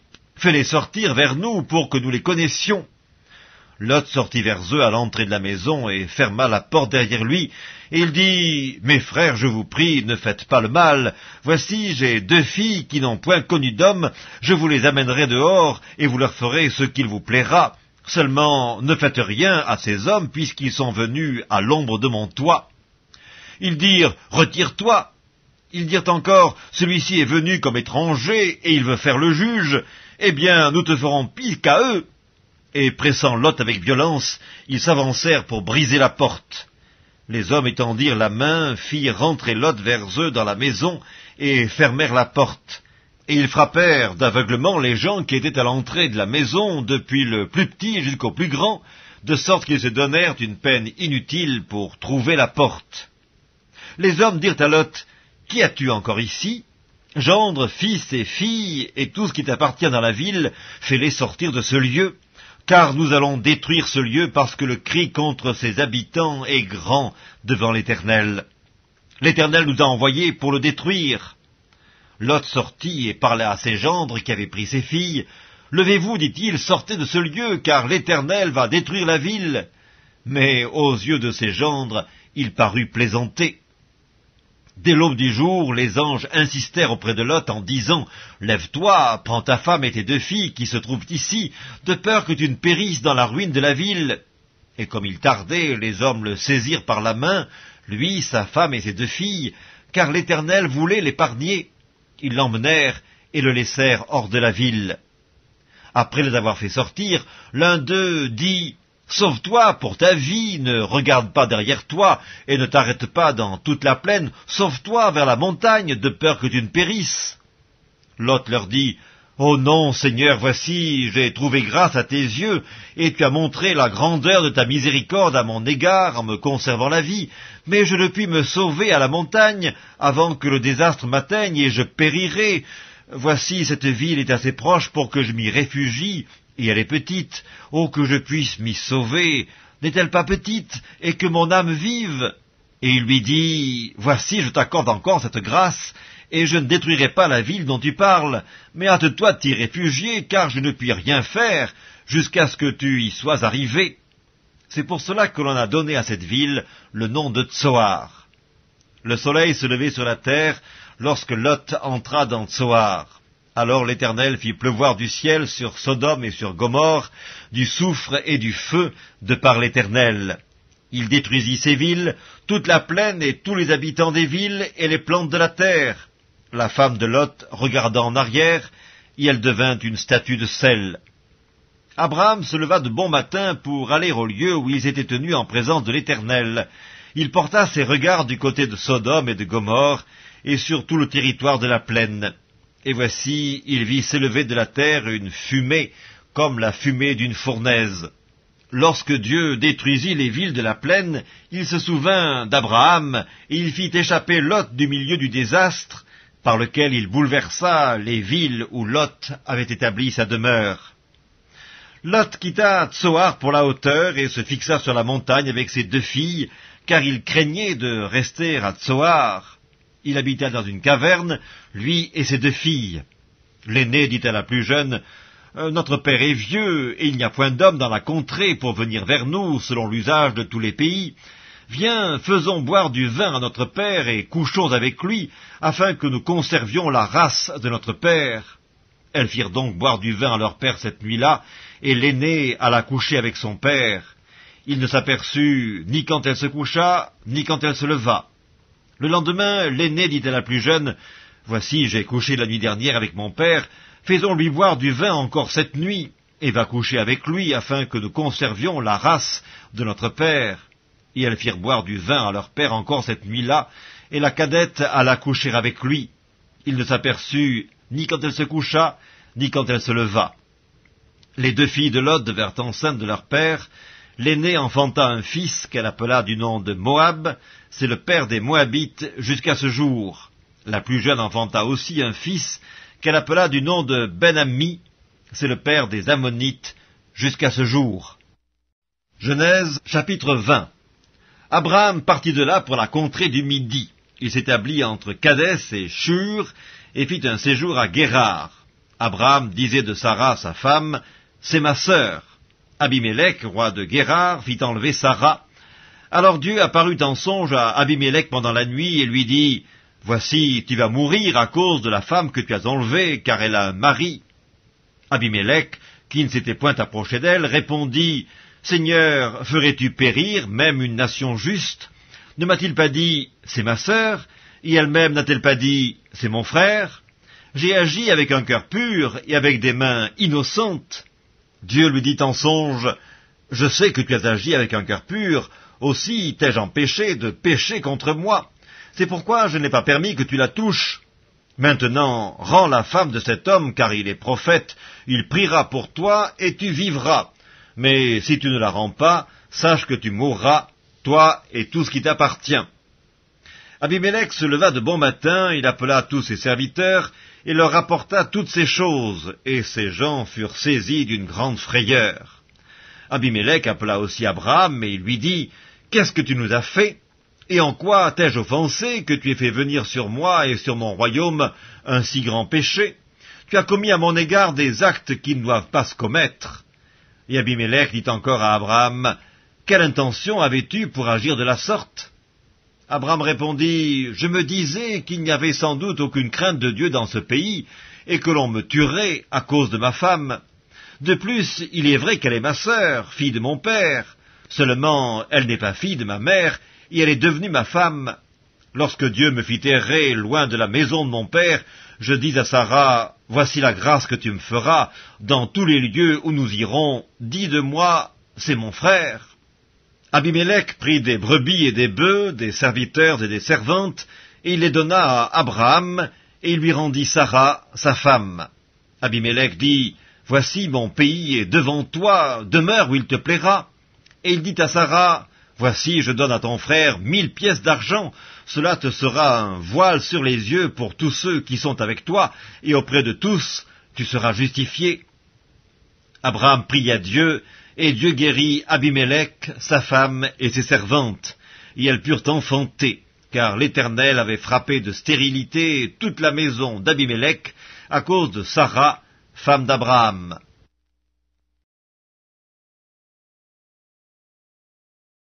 Livre de la Genèse, chapitre 21. L'Éternel se souvint de ce qu'il avait dit à Sarah, et l'Éternel accomplit pour Sarah ce qu'il avait promis. Sarah devint enceinte, et elle enfanta un fils à Abraham dans sa vieillesse, au temps fixé dont Dieu lui avait parlé. Abraham donna le nom d'Isaac au fils qui lui était né, que Sarah lui avait enfanté. Abraham circoncit son fils Isaac, âgé de 8 jours, comme Dieu le lui avait ordonné. Abraham était âgé de 100 ans à la naissance d'Isaac son fils, et Sarah dit, « Dieu m'a fait un sujet de rire, quiconque l'apprendra rira de moi. » Elle ajouta, « Qui aurait dit à Abraham, Sarah allaitera des enfants? Cependant je lui ai enfanté un fils dans sa vieillesse. » L'enfant grandit et fut sevré. Et Abraham fit un grand festin le jour où Isaac fut sevré. Sarah vit rire le fils qu'Agar, l'Égyptienne, avait enfanté à Abraham. Et elle dit à Abraham, « Chasse cette servante et son fils, car le fils de cette servante n'héritera pas avec mon fils, avec Isaac. » Cette parole des plus fortes aux yeux d'Abraham à cause de son fils. Mais Dieu dit à Abraham, « Que cela ne déplaise pas à tes yeux, à cause de l'enfant et de ta servante, accorde à Sarah tout ce qu'elle te demandera, car c'est d'Isaac que sortira une postérité qui te sera propre. Je ferai aussi une nation du fils de ta servante, car il est ta postérité. » Abraham se leva de bon matin, et il prit du pain et une outre d'eau qu'il donna à Agar, et plaça sur son épaule. Il lui remit aussi l'enfant, et la renvoya. Elle s'en alla et s'égara dans le désert de Beersheba. Quand l'eau de l'outre fut épuisée, elle laissa l'enfant sous un des arbrisseaux, et alla s'asseoir vis-à-vis à une portée d'arc, car elle disait, « Que je ne vois pas mourir mon enfant. » Elle s'assit donc vis-à-vis de lui, éleva la voix et pleura. Dieu entendit la voix de l'enfant, et l'ange de Dieu appela du ciel Agar, et lui dit, « Que se passe-t-il, Agar? Ne crains point, car Dieu a entendu la voix de l'enfant dans le lieu où il est. Lève-toi, prends l'enfant, saisis-le de ta main, car je ferai de lui une grande nation. » Et Dieu lui ouvrit les yeux, et elle vit un puits d'eau. Elle alla remplir d'eau l'outre, et donna à boire à l'enfant. Dieu fut avec l'enfant, qui grandit, habita dans le désert, et devint tireur d'arc. Il habita dans le désert de Paran, et sa mère lui prit une femme du pays d'Égypte. En ce temps-là, Abimélec, accompagné de Picol, chef de son armée, parla ainsi à Abraham. « Dieu est avec toi dans tout ce que tu fais. Jure-moi maintenant ici, par le nom de Dieu, que tu ne tromperas ni moi, ni mes enfants, ni mes petits-enfants, et que tu auras pour moi et le pays où tu séjournes la même bienveillance que j'ai eue pour toi. » Abraham dit, « Je le jurerai. » Mais Abraham fit des reproches à Abimélec au sujet d'un puits d'eau dont s'étaient emparés de force les serviteurs d'Abimélec. Abimélec répondit, « J'ignore qui a fait cette chose-là, tu ne m'en as point informé, et moi, je ne l'apprends qu'aujourd'hui. » Et Abraham prit des brebis et des bœufs qu'il donna à Abimélec, et ils firent tous deux alliance. Abraham mit à part 7 jeunes brebis, et Abimélec dit à Abraham, « Qu'est-ce que ces 7 jeunes brebis que tu as mis à part ?»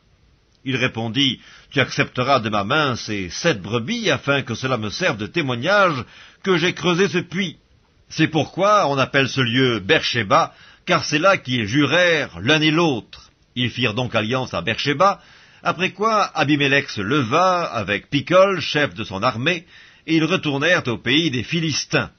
Abraham planta des tamarisques à Beersheba, et là il invoqua le nom de l'Éternel, Dieu de l'éternité. Abraham séjourna longtemps dans le pays des Philistins. Livre de la Genèse, chapitre 22. Après ces choses, Dieu mit Abraham à l'épreuve et lui dit, « Abraham » Et il répondit, « Me voici. » Dieu dit, « Prends ton fils, ton unique, celui que tu aimes, Isaac, va-t'en au pays de Morija, et là offre-le en holocauste sur l'une des montagnes que je te dirai. » Abraham se leva de bon matin, sella son âne, et prit avec lui 2 serviteurs et son fils Isaac. Il fendit du bois pour l'holocauste, et partit pour aller au lieu que Dieu lui avait dit. Le 3e jour, Abraham, levant les yeux, vit le lieu de loin. Et Abraham dit à ses serviteurs, « Restez ici avec l'âne, moi et le jeune homme, nous irons jusque-là pour adorer, et nous reviendrons auprès de vous. » Abraham prit le bois pour l'holocauste, le chargea sur son fils Isaac, et porta dans sa main le feu et le couteau. Et ils marchèrent tous deux ensemble. Alors Isaac, parlant à Abraham, son père, lui dit, « Mon père ?» Et il répondit, « Me voici, mon fils. » Isaac reprit, « Voici le feu et le bois, mais où est l'agneau pour l'holocauste ?» Abraham répondit, « Mon fils, Dieu se pourvoira lui-même de l'agneau pour l'holocauste. » Et ils marchèrent tous deux ensemble. Lorsqu'ils furent arrivés au lieu que Dieu lui avait dit, Abraham y éleva un autel et rangea le bois. Il lia son fils Isaac et le mit sur l'autel par-dessus le bois. Puis Abraham étendit la main et prit le couteau pour égorger son fils. Alors l'ange de l'Éternel l'appela des cieux et dit, « Abraham, Abraham !» Et il répondit, « Me voici. » L'ange dit, « N'avance pas ta main sur l'enfant et ne lui fais rien, car je sais maintenant que tu crains Dieu et que tu ne m'as pas refusé ton fils, ton unique. » Abraham leva les yeux et vit derrière lui un bélier retenu dans un buisson par les cornes. Et Abraham alla prendre le bélier et l'offrit en holocauste à la place de son fils. Abraham donna à ce lieu le nom de Jéhovah-Jireh, c'est pourquoi l'on dit aujourd'hui, à la montagne de l'Éternel, il sera pourvu. L'ange de l'Éternel appela une seconde fois Abraham des cieux et dit, « Je le jure par moi-même, parole de l'Éternel, parce que tu as fait cela et que tu n'as pas refusé ton fils, ton unique, je te bénirai et je multiplierai ta postérité comme les étoiles du ciel et comme le sable qui est sur le bord de la mer. Et ta postérité possédera la porte de ses ennemis. Toutes les nations de la terre seront bénies en ta postérité, parce que tu as obéi à ma voix. » Abraham étant retourné vers ses serviteurs, ils se levèrent et s'en allèrent ensemble à Beersheba, car Abraham demeurait à Beersheba. Après ces choses, on fit à Abraham un rapport en disant, « Voici, Milca a aussi enfanté des fils à Nachor ton frère, Uts son premier-né, Buz son frère, Kemuel, père d'Aram, Kesed, Azo, Pildash, Gilaph et Bethuel. Bethuel a engendré Rebecca. Ce sont là les 8 fils que Milca a enfantés à Nachor, frère d'Abraham. Sa concubine nommée Reuma a aussi enfanté Tébach, Gaham, Tash et Maaka. Livre de la Genèse, chapitre 23. La vie de Sarah fut de 127 ans, telles sont les années de la vie de Sarah.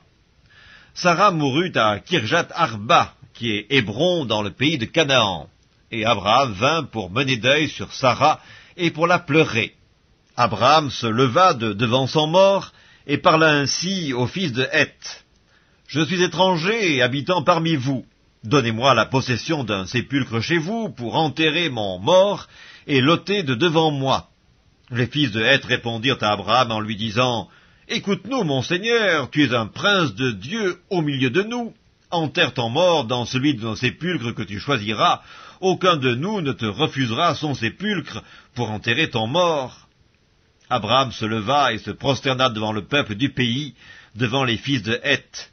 Et il leur parla ainsi, « Si vous permettez que j'enterre mon mort et que je l'ôte de devant mes yeux, écoutez-moi et priez pour moi Éphron, fils de Tsochar, de me céder la caverne de Macpéla qui lui appartient, à l'extrémité de son champ, de me la céder contre sa valeur en argent afin qu'elle me serve de possession sépulcrale au milieu de vous. » Éphron était assis parmi les fils de Heth. Et Éphron, le Héthien, répondit à Abraham en présence des fils de Heth et de tous ceux qui entraient par la porte de sa ville, « Non, mon Seigneur, écoute-moi. Je te donne le champ et je te donne la caverne qui s'y trouve. Je te les donne aux yeux des fils de mon peuple. Enterre ton mort. » Abraham se prosterna devant le peuple du pays, et il parla ainsi à Éphron en présence du peuple du pays. « Écoute-moi, je te prie, je donne le prix du champ, accepte-le de moi, et j'y enterrerai mon mort. » Et Éphron répondit à Abraham en lui disant, « Mon Seigneur, écoute-moi, une terre de 400 cycles d'argent, qu'est-ce que cela entre moi et toi? Enterre ton mort. » Abraham comprit Éphron. Et Abraham pesa à Éphron l'argent qu'il avait dit en présence des fils de Heth, 400 cycles d'argent ayant cours chez le marchand. Le champ d'Éphron à Macpéla vis-à-vis de Mamré, le champ et la caverne qui s'y trouvent, et tous les arbres qui sont dans le champ et dans toutes ses limites alentour, devinrent ainsi la propriété d'Abraham aux yeux des fils de Heth et de tous ceux qui entraient par la porte de sa ville. Après cela, Abraham enterra Sarah, sa femme, dans la caverne du champ de Macpéla vis-à-vis de Mamré, qui est Hébron, dans le pays de Canaan. Le champ et la caverne qui s'y trouvent demeurèrent à Abraham comme possession sépulcrale acquise des fils de Heth. Livre de la Genèse, chapitre 24. Abraham était vieux, avancé en âge, et l'Éternel avait béni Abraham en toutes choses. Abraham dit à son serviteur, le plus ancien de sa maison, l'intendant de tous ses biens, « Mets, je te prie, ta main sous ma cuisse, et je te ferai jurer par l'Éternel, le Dieu du ciel et le Dieu de la terre, de ne pas prendre pour mon fils une femme parmi les filles des Cananéens au milieu desquels j'habite, mais d'aller dans mon pays et dans ma patrie prendre une femme pour mon fils Isaac. » Le serviteur lui répondit, « Peut-être la femme ne voudra-t-elle pas me suivre dans ce pays-ci? Devrais-je mener ton fils dans le pays d'où tu es sorti ?» Abraham lui dit, « Garde-toi d'y mener mon fils. L'Éternel, le Dieu du ciel, qui m'a fait sortir de la maison de mon père et de ma patrie, qui m'a parlé et qui m'a juré en disant, « Je donnerai ce pays à ta postérité », lui-même enverra son ange devant toi, et c'est de là que tu prendras une femme pour mon fils. Si la femme ne veut pas te suivre, tu seras dégagé de ce serment que je te fais faire. Seulement, tu n'y mèneras pas mon fils. » Le serviteur mit sa main sous la cuisse d'Abraham, son seigneur, et lui jura d'observer ces choses.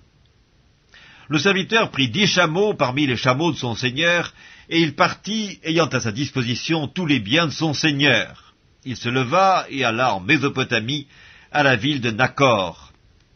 Il fit reposer les chameaux sur leurs genoux hors de la ville, près d'un puits, au temps du soir, au temps où sortent celles qui vont puiser de l'eau. Et il dit, « Éternel, Dieu de mon seigneur Abraham, fais-moi, je te prie, rencontrer aujourd'hui ce que je désire, et use de bonté envers mon seigneur Abraham. Voici, je me tiens près de la source d'eau, et les filles des gens de la ville vont sortir pour puiser de l'eau. Que la jeune fille à laquelle je dirai, « Penche ta cruche, je te prie, pour que je boive », et qui répondra, « Bois, et je donnerai aussi à boire à tes chameaux », soit celle que tu as destinée à ton serviteur Isaac. Et par là je connaîtrai que tu uses de bonté envers mon seigneur. » Il n'avait pas encore fini de parler, que sortit, sa cruche sur l'épaule, Rebecca, née de Bethuel, fils de Milca, femme de Nakor, frère d'Abraham.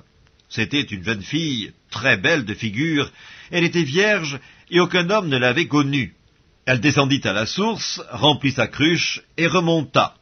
Le serviteur courut au-devant d'elle et dit, « Laisse-moi boire, je te prie, un peu d'eau de ta cruche. » Elle répondit, « Bois, mon seigneur. » Et elle s'empressa d'abaisser sa cruche sur sa main et de lui donner à boire.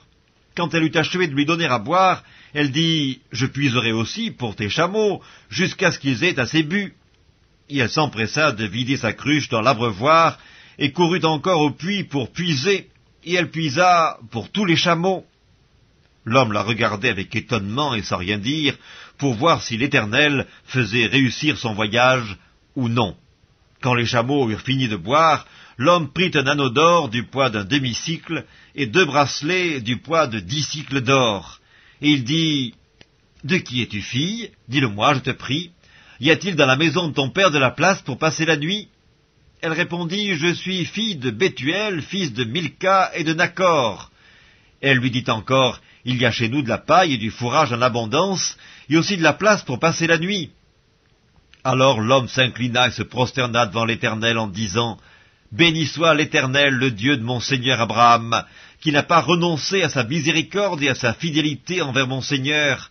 Moi-même, l'Éternel m'a conduit à la maison des frères de mon seigneur. » La jeune fille courut raconter ces choses à la maison de sa mère. Rebecca avait un frère nommé Laban, et Laban courut dehors vers l'homme près de la source. Il avait vu l'anneau et les bracelets aux mains de sa sœur, et il avait entendu les paroles de Rebecca, sa sœur, disant, « Ainsi m'a parlé l'homme. » Il vint donc à cet homme qui se tenait auprès des chameaux, vers la source, et il dit, « Viens, béni de l'Éternel, pourquoi resterais-tu dehors? J'ai préparé la maison et une place pour les chameaux. » L'homme arriva à la maison. Laban fit décharger les chameaux, il donna de la paille et du fourrage aux chameaux, et de l'eau pour laver les pieds de l'homme et les pieds des gens qui étaient avec lui. Puis il lui servit à manger. Mais il dit, « Je ne mangerai point avant d'avoir dit ce que j'ai à dire. »« Parle, dit Laban. » Alors il dit, « Je suis serviteur d'Abraham. L'Éternel a comblé de bénédictions mon Seigneur qui est devenu puissant. Il lui a donné des brebis et des bœufs, de l'argent et de l'or, des serviteurs et des servantes, des chameaux et des ânes. Sarah, la femme de mon Seigneur, a enfanté dans sa vieillesse un fils à mon Seigneur, et il lui a donné tout ce qu'il possède.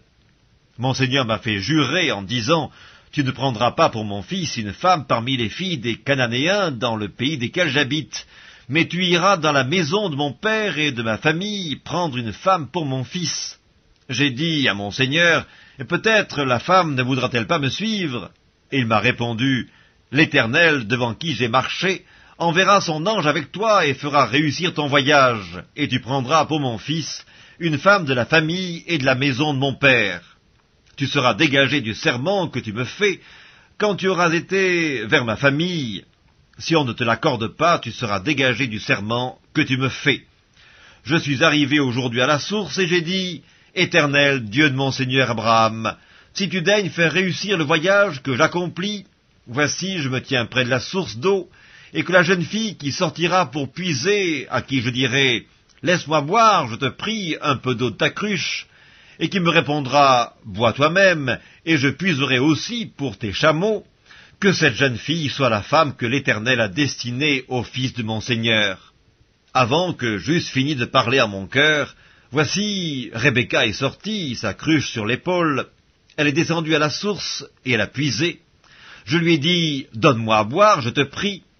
Elle s'est empressée d'abaisser sa cruche de dessus son épaule, et elle a dit, bois, et je donnerai aussi à boire à tes chameaux. J'ai bu, et elle a aussi donné à boire à mes chameaux. Je l'ai interrogée, et j'ai dit, de qui es-tu fille?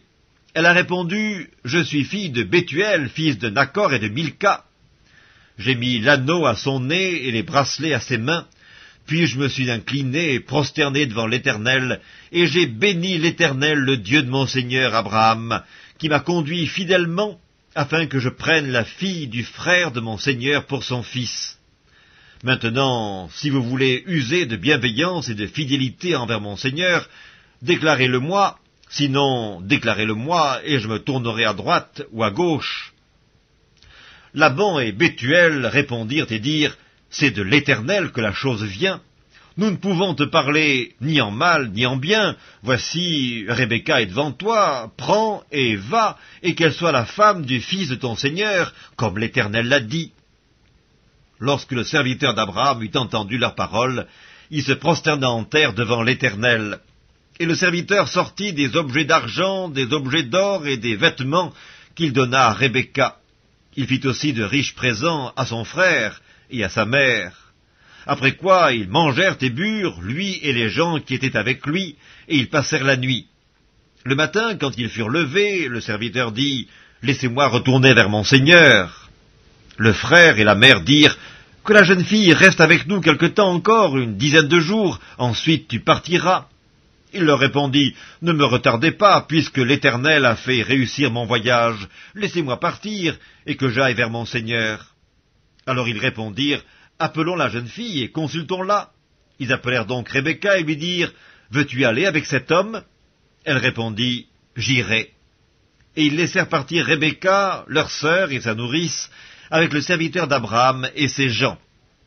Ils bénirent Rebecca et lui dirent, « Ô notre sœur, puisses-tu devenir des milliers de myriades, et que ta postérité possède la porte de ses ennemis. » Rebecca se leva avec ses servantes, elles montèrent sur les chameaux et suivirent l'homme, et le serviteur emmena Rebecca et partit. Cependant, Isaac était revenu du puits de Lacaï-Roï, et il habitait dans le pays du Midi. Un soir qu'Isaac était sorti pour méditer dans les champs, il leva les yeux et regarda, et voici des chameaux arrivaient. Rebecca leva aussi les yeux, vit Isaac, et descendit de son chameau. Elle dit au serviteur, « Qui est cet homme qui vient dans les champs à notre rencontre ?» Et le serviteur répondit, « C'est mon Seigneur. » Alors elle prit son voile et se couvrit. Le serviteur raconta à Isaac toutes les choses qu'il avait faites.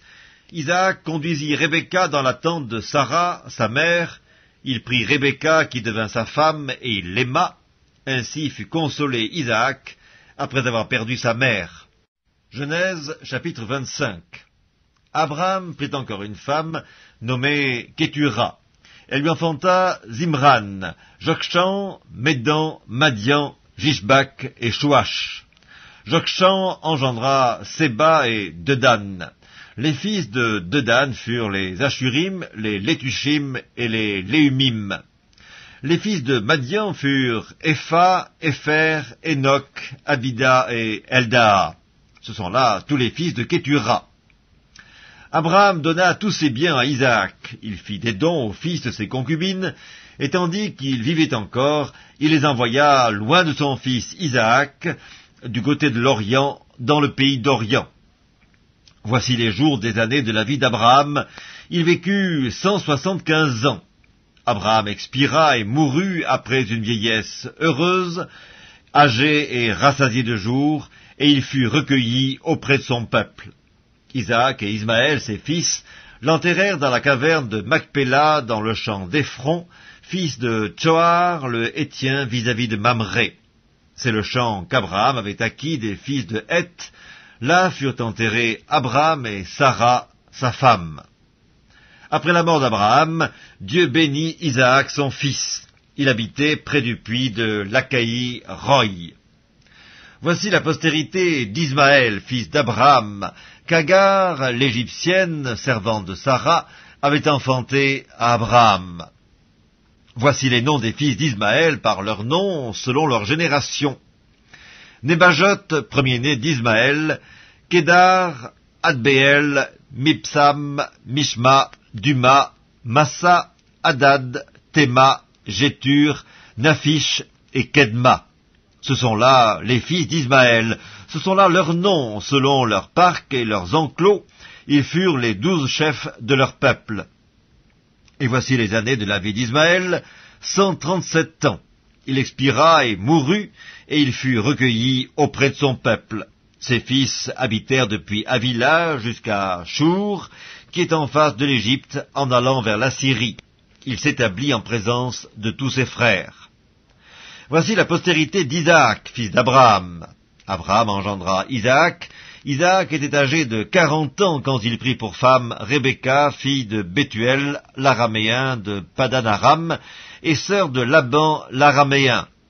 Isaac implora l'Éternel pour sa femme, car elle était stérile, et l'Éternel l'exauça.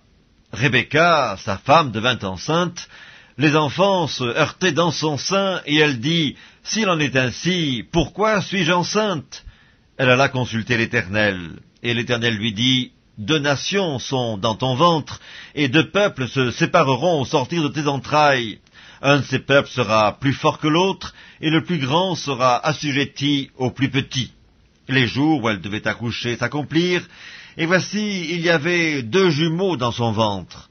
Le premier sortit entièrement roux, comme un manteau de poil, et on lui donna le nom d'Ésaü. Ensuite sortit son frère, dont la main tenait le talon d'Ésaü, et on lui donna le nom de Jacob. Isaac était âgé de 60 ans lorsqu'ils naquirent. Ses enfants grandirent. Ésaü devint un habile chasseur, un homme des champs, mais Jacob fut un homme tranquille qui restait sous les tentes. Isaac aimait Ésaü parce qu'il mangeait du gibier, et Rebecca aimait Jacob. Comme Jacob faisait cuire un potage, Ésaü revint des champs accablé de fatigue. Et Ésaü dit à Jacob, « Laisse-moi, je te prie, manger de ce roux-là, car je suis fatigué. » C'est pour cela qu'on a donné à Ésaü le nom d'Édom. Jacob dit, « Vends-moi aujourd'hui ton droit d'aînesse. » Ésaü répondit, « Voici, je m'en vais mourir, à quoi me sert ce droit d'aînesse ?» Et Jacob dit, « Jure-le-moi d'abord. » Il le lui jura, et il vendit son droit d'aînesse à Jacob. Alors Jacob donna à Ésaü du pain et du potage de lentilles. Il mangea et but, puis se leva et s'en alla. C'est ainsi qu'Ésaü méprisa le droit d'aînesse. Livre de la Genèse, chapitre 26. Il y eut une famine dans le pays, outre la première famine qui eut lieu du temps d'Abraham. Et Isaac alla vers Abimélec, roi des Philistins, à Guérar. L'Éternel lui apparut et dit, « Ne descends pas en Égypte, demeure dans le pays que je te dirai. Séjourne dans ce pays-ci, je serai avec toi et je te bénirai, car je donnerai toutes ces contrées à toi et à ta postérité, et je tiendrai le serment que j'ai fait à Abraham ton père. Je multiplierai ta postérité comme les étoiles du ciel, je donnerai à ta postérité toutes ces contrées, et toutes les nations de la terre seront bénies en ta postérité, parce qu'Abraham a obéi à ma voix, et qu'il a observé mes ordres, mes commandements, mes statuts et mes lois. » Et Isaac resta à Guérar. Lorsque les gens du lieu faisaient des questions sur sa femme, il disait « C'est ma sœur », car il craignait, en disant « ma femme », que les gens du lieu ne le tuent, parce que Rebecca était belle de figure. Comme son séjour se prolongeait, il arriva qu'Abimélec, roi des Philistins, regardant par la fenêtre, vit Isaac qui plaisantait avec Rebecca sa femme. Abimélec fit appeler Isaac et lui dit « Certainement, c'est ta femme, comment as-tu pu me dire « c'est ma sœur » ?» Isaac lui répondit « J'ai parlé ainsi, de peur de mourir à cause d'elle. » Et Abimélec dit « Qu'est-ce que tu nous as fait ?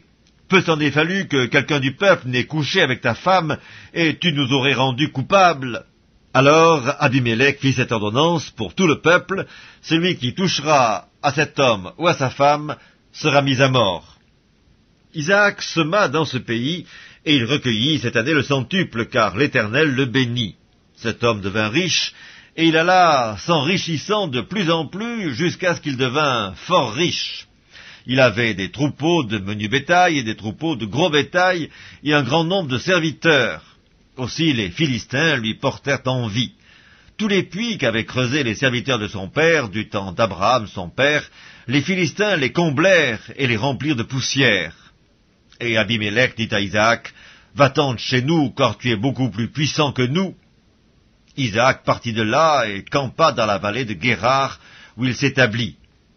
Isaac creusa de nouveau les puits d'eau qu'on avait creusés du temps d'Abraham son père, et qu'avaient comblés les Philistins après la mort d'Abraham.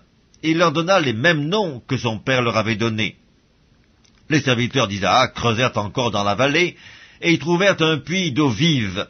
Les bergers de Guérar querellèrent les bergers d'Isaac en disant « L'eau est à nous !» Et il donna au puits le nom d'Essek, parce qu'ils étaient disputés avec lui. Ses serviteurs creusèrent un autre puits, au sujet duquel on chercha aussi une querelle, et il l'appela Sitna. Il se transporta de là et creusa un autre puits, pour lequel on ne chercha pas querelle, et il l'appela Rehoboth, car, dit-il, l'Éternel nous a maintenant mis au large, et nous prospérerons dans le pays. Il remonta de là à Beersheba. L'Éternel lui apparut dans la nuit et dit, « Je suis le Dieu d'Abraham ton père, ne crains point, car je suis avec toi. Je te bénirai et je multiplierai ta postérité à cause d'Abraham mon serviteur. » Il bâtit là un autel, invoqua le nom de l'Éternel, et y dressa sa tente, et les serviteurs d'Isaac y creusèrent un puits. Abimélec vint de Guérar auprès de lui avec Ahuzat son ami, et Picol, chef de son armée. Isaac leur dit, « Pourquoi venez-vous vers moi, puisque vous me haïssez, et que vous m'avez renvoyé de chez vous ?» Ils répondirent, « Nous voyons que l'Éternel est avec toi, c'est pourquoi nous disons qu'il y ait un serment entre nous et toi, et que nous fassions alliance avec toi. Jure que tu ne nous feras aucun mal, de même que nous ne t'avons point maltraité, que nous t'avons fait seulement du bien, et que nous t'avons laissé partir en paix. Tu es maintenant béni de l'Éternel. » Isaac leur fit un festin, et ils mangèrent et burent. Ils se levèrent de bon matin, et se lièrent l'un à l'autre par un serment. Isaac les laissa partir, et ils le quittèrent en paix. Ce même jour, des serviteurs d'Isaac vinrent lui parler du puits qu'il creusait, et ils lui dirent, « Nous avons trouvé de l'eau. » Et il l'appela Shiba. C'est pourquoi on a donné à la ville le nom de Beersheba jusqu'à ce jour. Ésaü, âgé de 40 ans, prit pour femme Judith, fille de Béhéri, le Hétien, et Basmath, fille d'Élon, le Hétien. Elles furent un sujet d'amertume pour le cœur d'Isaac et de Rebecca. Livre de la Genèse, chapitre 27. Isaac devenait vieux, et ses yeux s'étaient affaiblis au point qu'il ne voyait plus. Alors il appela Ésaü son fils aîné, et lui dit, « Mon fils ?» Il lui répondit, « Me voici. » Isaac dit, « Voici donc, je suis vieux, et je ne connais pas le jour de ma mort.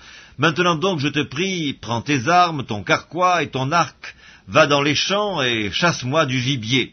Fais-moi un mets comme j'aime, et apporte-le-moi à manger, afin que mon âme te bénisse avant que je meure. » Rebecca écouta ce qu'Isaac disait à Ésaü son fils. Et Ésaü s'en alla dans les champs pour chasser du gibier et pour le rapporter. Puis Rebecca dit à Jacob son fils, « Voici, j'ai entendu ton père qui parlait ainsi à Ésaü ton frère, apporte-moi du gibier, fais-moi un mets que je mangerai, et je te bénirai devant l'Éternel avant ma mort. Maintenant, mon fils, écoute ma voix à l'égard de ce que je te commande. Va me prendre au troupeau 2 bons chevreaux. J'en ferai pour ton père un mets comme il aime, et tu le porteras à manger à ton père afin qu'il te bénisse avant sa mort. Jacob répondit à sa mère, voici Ésaü mon frère est velu, et je n'ai point de poil. Peut-être mon père me touchera-t-il, et je passerai à ses yeux pour un menteur, et je ferai venir sur moi la malédiction et non la bénédiction. Sa mère lui dit, que cette malédiction, mon fils, retombe sur moi, écoute seulement ma voix, et va me les prendre. Jacob alla les prendre, et les apporta à sa mère, qui fit un mets comme son père aimait. Ensuite, Rebecca prit les vêtements d'Ésaü, son fils aîné, les plus beaux, qui se trouvaient à la maison, et elle les fit mettre à Jacob, son fils cadet. Elle couvrit ses mains de la peau des chevreaux et son cou, qui était sans poil, et elle plaça dans la main de Jacob, son fils, le mets et le pain qu'elle avait préparés. Il vint vers son père et dit, « Mon père !» Et Isaac dit, « Me voici, qui es-tu, mon fils ?» Jacob répondit à son père, « Je suis Ésaü, ton fils aîné, j'ai fait ce que tu m'as dit. Lève-toi, je te prie, assieds-toi et mange de mon gibier, afin que ton âme me bénisse. » Isaac dit à son fils, « Eh quoi, tu en as déjà trouvé, mon fils ?» Et Jacob répondit, « C'est que l'Éternel, ton Dieu, l'a fait venir devant moi. » Isaac dit à Jacob, « Approche donc, et que je te touche, mon fils, pour savoir si tu es mon fils Ésaü ou non. » Jacob s'approcha d'Isaac, son père, qui le toucha, et dit, « La voix est la voix de Jacob, mais les mains sont bien les mains d'Ésaü. » Il ne le reconnut pas, parce que ses mains étaient velues, comme les mains d'Ésaü son frère, et il le bénit. Il dit, « C'est toi qui es mon fils Ésaü ?» Et Jacob répondit, « C'est moi. » Isaac dit, « Sers-moi et que je mange du gibier de mon fils, afin que mon âme te bénisse. » Jacob le servit, et il mangea, il lui apporta aussi du vin, et il but. Alors Isaac son père lui dit, « Approche donc, et embrasse-moi, mon fils. » Jacob s'approcha, et l'embrassa. Isaac sentit l'odeur de ses vêtements, puis il le bénit, et dit, « Voici, l'odeur de mon fils est comme l'odeur d'un champ que l'Éternel a béni. Que Dieu te donne de la rosée du ciel et de la graisse de la terre, du blé et du vin en abondance. Que des peuples te soient soumis et que des nations se prosternent devant toi. Sois le maître de tes frères et que les fils de ta mère se prosternent devant toi. Maudit soit quiconque te maudira et béni soit quiconque te bénira. » Isaac avait fini de bénir Jacob, et Jacob avait à peine quitté son père Isaac, qu'Ésaü, son frère, revint de la chasse. Il fit aussi un mets qu'il porta à son père, et il dit à son père, « Que mon père se lève et mange du gibier de son fils, afin que ton âme me bénisse. » Isaac, son père, lui dit, « Qui es-tu » Et il répondit, « Je suis ton fils aîné, Ésaü. » Isaac fut saisi d'une violente émotion, et il dit, « Qui est donc celui qui a chassé du gibier et me l'a apporté? J'ai mangé de tout avant que tu viennes, et je l'ai béni. Aussi sera-t-il béni. » Lorsqu'Ésaü entendit les paroles de son père, il poussa de forts cris, pleins d'amertume, et il dit à son père, « Bénis-moi aussi, mon père. » Isaac dit, « Ton frère est venu avec ruse, et il a enlevé ta bénédiction. » Ésaü dit, « Est-ce parce qu'on l'a appelé du nom de Jacob qu'il m'a supplanté 2 fois? Il a enlevé mon droit d'aînesse, et voici maintenant qu'il vient d'enlever ma bénédiction. » Et il dit, « N'as-tu point réservé de bénédiction pour moi ?» Isaac répondit et dit à Ésaü, « Voici, je l'ai établi ton maître, et je lui ai donné tous ses frères pour serviteurs, je l'ai pourvu de blé et de vin. Que puis-je donc faire pour toi, mon fils ?» Ésaü dit à son père, « N'as-tu que cette seule bénédiction, mon père? Bénis-moi aussi, mon père. » Et Ésaü éleva la voix et pleura. Isaac, son père, répondit et lui dit, « Voici, ta demeure sera privée de la graisse de la terre et de la rosée du ciel d'en haut. Tu vivras de ton épée, et tu seras servi à ton frère, mais en errant librement çà et là, tu briseras son joug de dessus ton cou. » Ésaü conçut de la haine contre Jacob, à cause de la bénédiction dont son père l'avait béni. Et Ésaü disait en son cœur, « Les jours du deuil de mon père vont approcher, et je tuerai Jacob mon frère. » On rapporta à Rebecca les paroles d'Ésaü, son fils aîné. Elle fit alors appeler Jacob, son fils cadet, et elle lui dit, « Voici, Ésaü ton frère veut tirer vengeance de toi en te tuant. Maintenant, mon fils, écoute ma voix. Lève-toi, fuis chez Laban, mon frère, à Charan, et reste auprès de lui quelque temps, jusqu'à ce que la fureur de ton frère s'apaise, jusqu'à ce que la colère de ton frère se détourne de toi, et qu'il oublie ce que tu lui as fait. Alors je te ferai revenir. Pourquoi serais-je privé de vous deux en un même jour ?» Rebecca dit à Isaac, « Je suis dégoûté de la vie à cause des filles de Heth. Si Jacob prend une femme comme celle-ci parmi les filles de Heth, parmi les filles du pays, à quoi me sert la vie ?» Livre de la Genèse, chapitre 28. Isaac appela Jacob, le bénit, et lui donna cet ordre, « Tu ne prendras pas une femme parmi les filles de Canaan. Lève-toi, va à Padan-aram, à la maison de Bethuel, père de ta mère, et prends-y une femme d'entre les filles de Laban, frère de ta mère. Que le Dieu Tout-Puissant te bénisse, te rende fécond et te multiplie, afin que tu deviennes une multitude de peuples. Qu'il te donne la bénédiction d'Abraham, à toi et à ta postérité avec toi, afin que tu possèdes le pays où tu habites comme étranger, et qu'il a donné à Abraham. » Et Isaac fit partir Jacob, qui s'en alla à Padan-aram, auprès de Laban, fils de Bethuel, l'araméen, frère de Rebecca, mère de Jacob et d'Ésaü. Ésaü vit qu'Isaac avait béni Jacob, et qu'il l'avait envoyé à Padan-aram pour y prendre une femme, et qu'en le bénissant, il lui avait donné cet ordre, « Tu ne prendras pas une femme parmi les filles de Canaan. » Il vit que Jacob avait obéi à son père et à sa mère, et qu'il était parti pour Padan-aram. Ésaü comprit ainsi que les filles de Canaan déplaisaient à Isaac son père. Et Ésaü s'en alla vers Ismaël. Il prit pour femme, outre les femmes qu'il avait, Mahalat, fille d'Ismaël, fils d'Abraham et sœur de Débajot. Jacob partit de Beersheba et s'en alla à Charan. Il arriva dans un lieu où il passa la nuit, car le soleil était couché. Il y prit une pierre dont il fit son chevet, il se coucha dans ce lieu-là. Il eut un songe, et voici, une échelle était appuyée sur la terre, et son sommet touchait au ciel. Et voici, les anges de Dieu montaient et descendaient par cette échelle. Et voici, l'Éternel se tenait au-dessus d'elle, et il dit, « Je suis l'Éternel, le Dieu d'Abraham, ton père, et le Dieu d'Isaac. La terre sur laquelle tu es couché, je la donnerai à toi et à ta postérité. Ta postérité sera comme la poussière de la terre, tu t'étendras à l'Occident et à l'Orient, au Septentrion et au Midi, et toutes les familles de la terre seront bénies en toi et en ta postérité.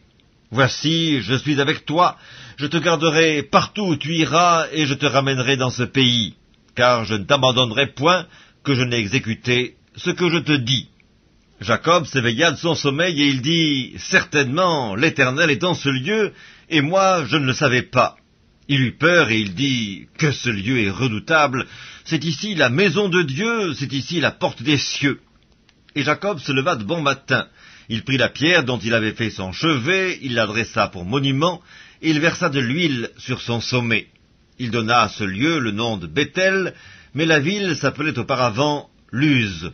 Jacob fit un vœu en disant, « Si Dieu est avec moi et me garde pendant ce voyage que je fais, s'il me donne du pain à manger et des habits pour me vêtir, et si je retourne en paix à la maison de mon père, alors l'Éternel sera mon Dieu. Cette pierre que j'ai dressée pour monument sera la maison de Dieu, et je te donnerai la dîme de tout ce que tu me donneras. »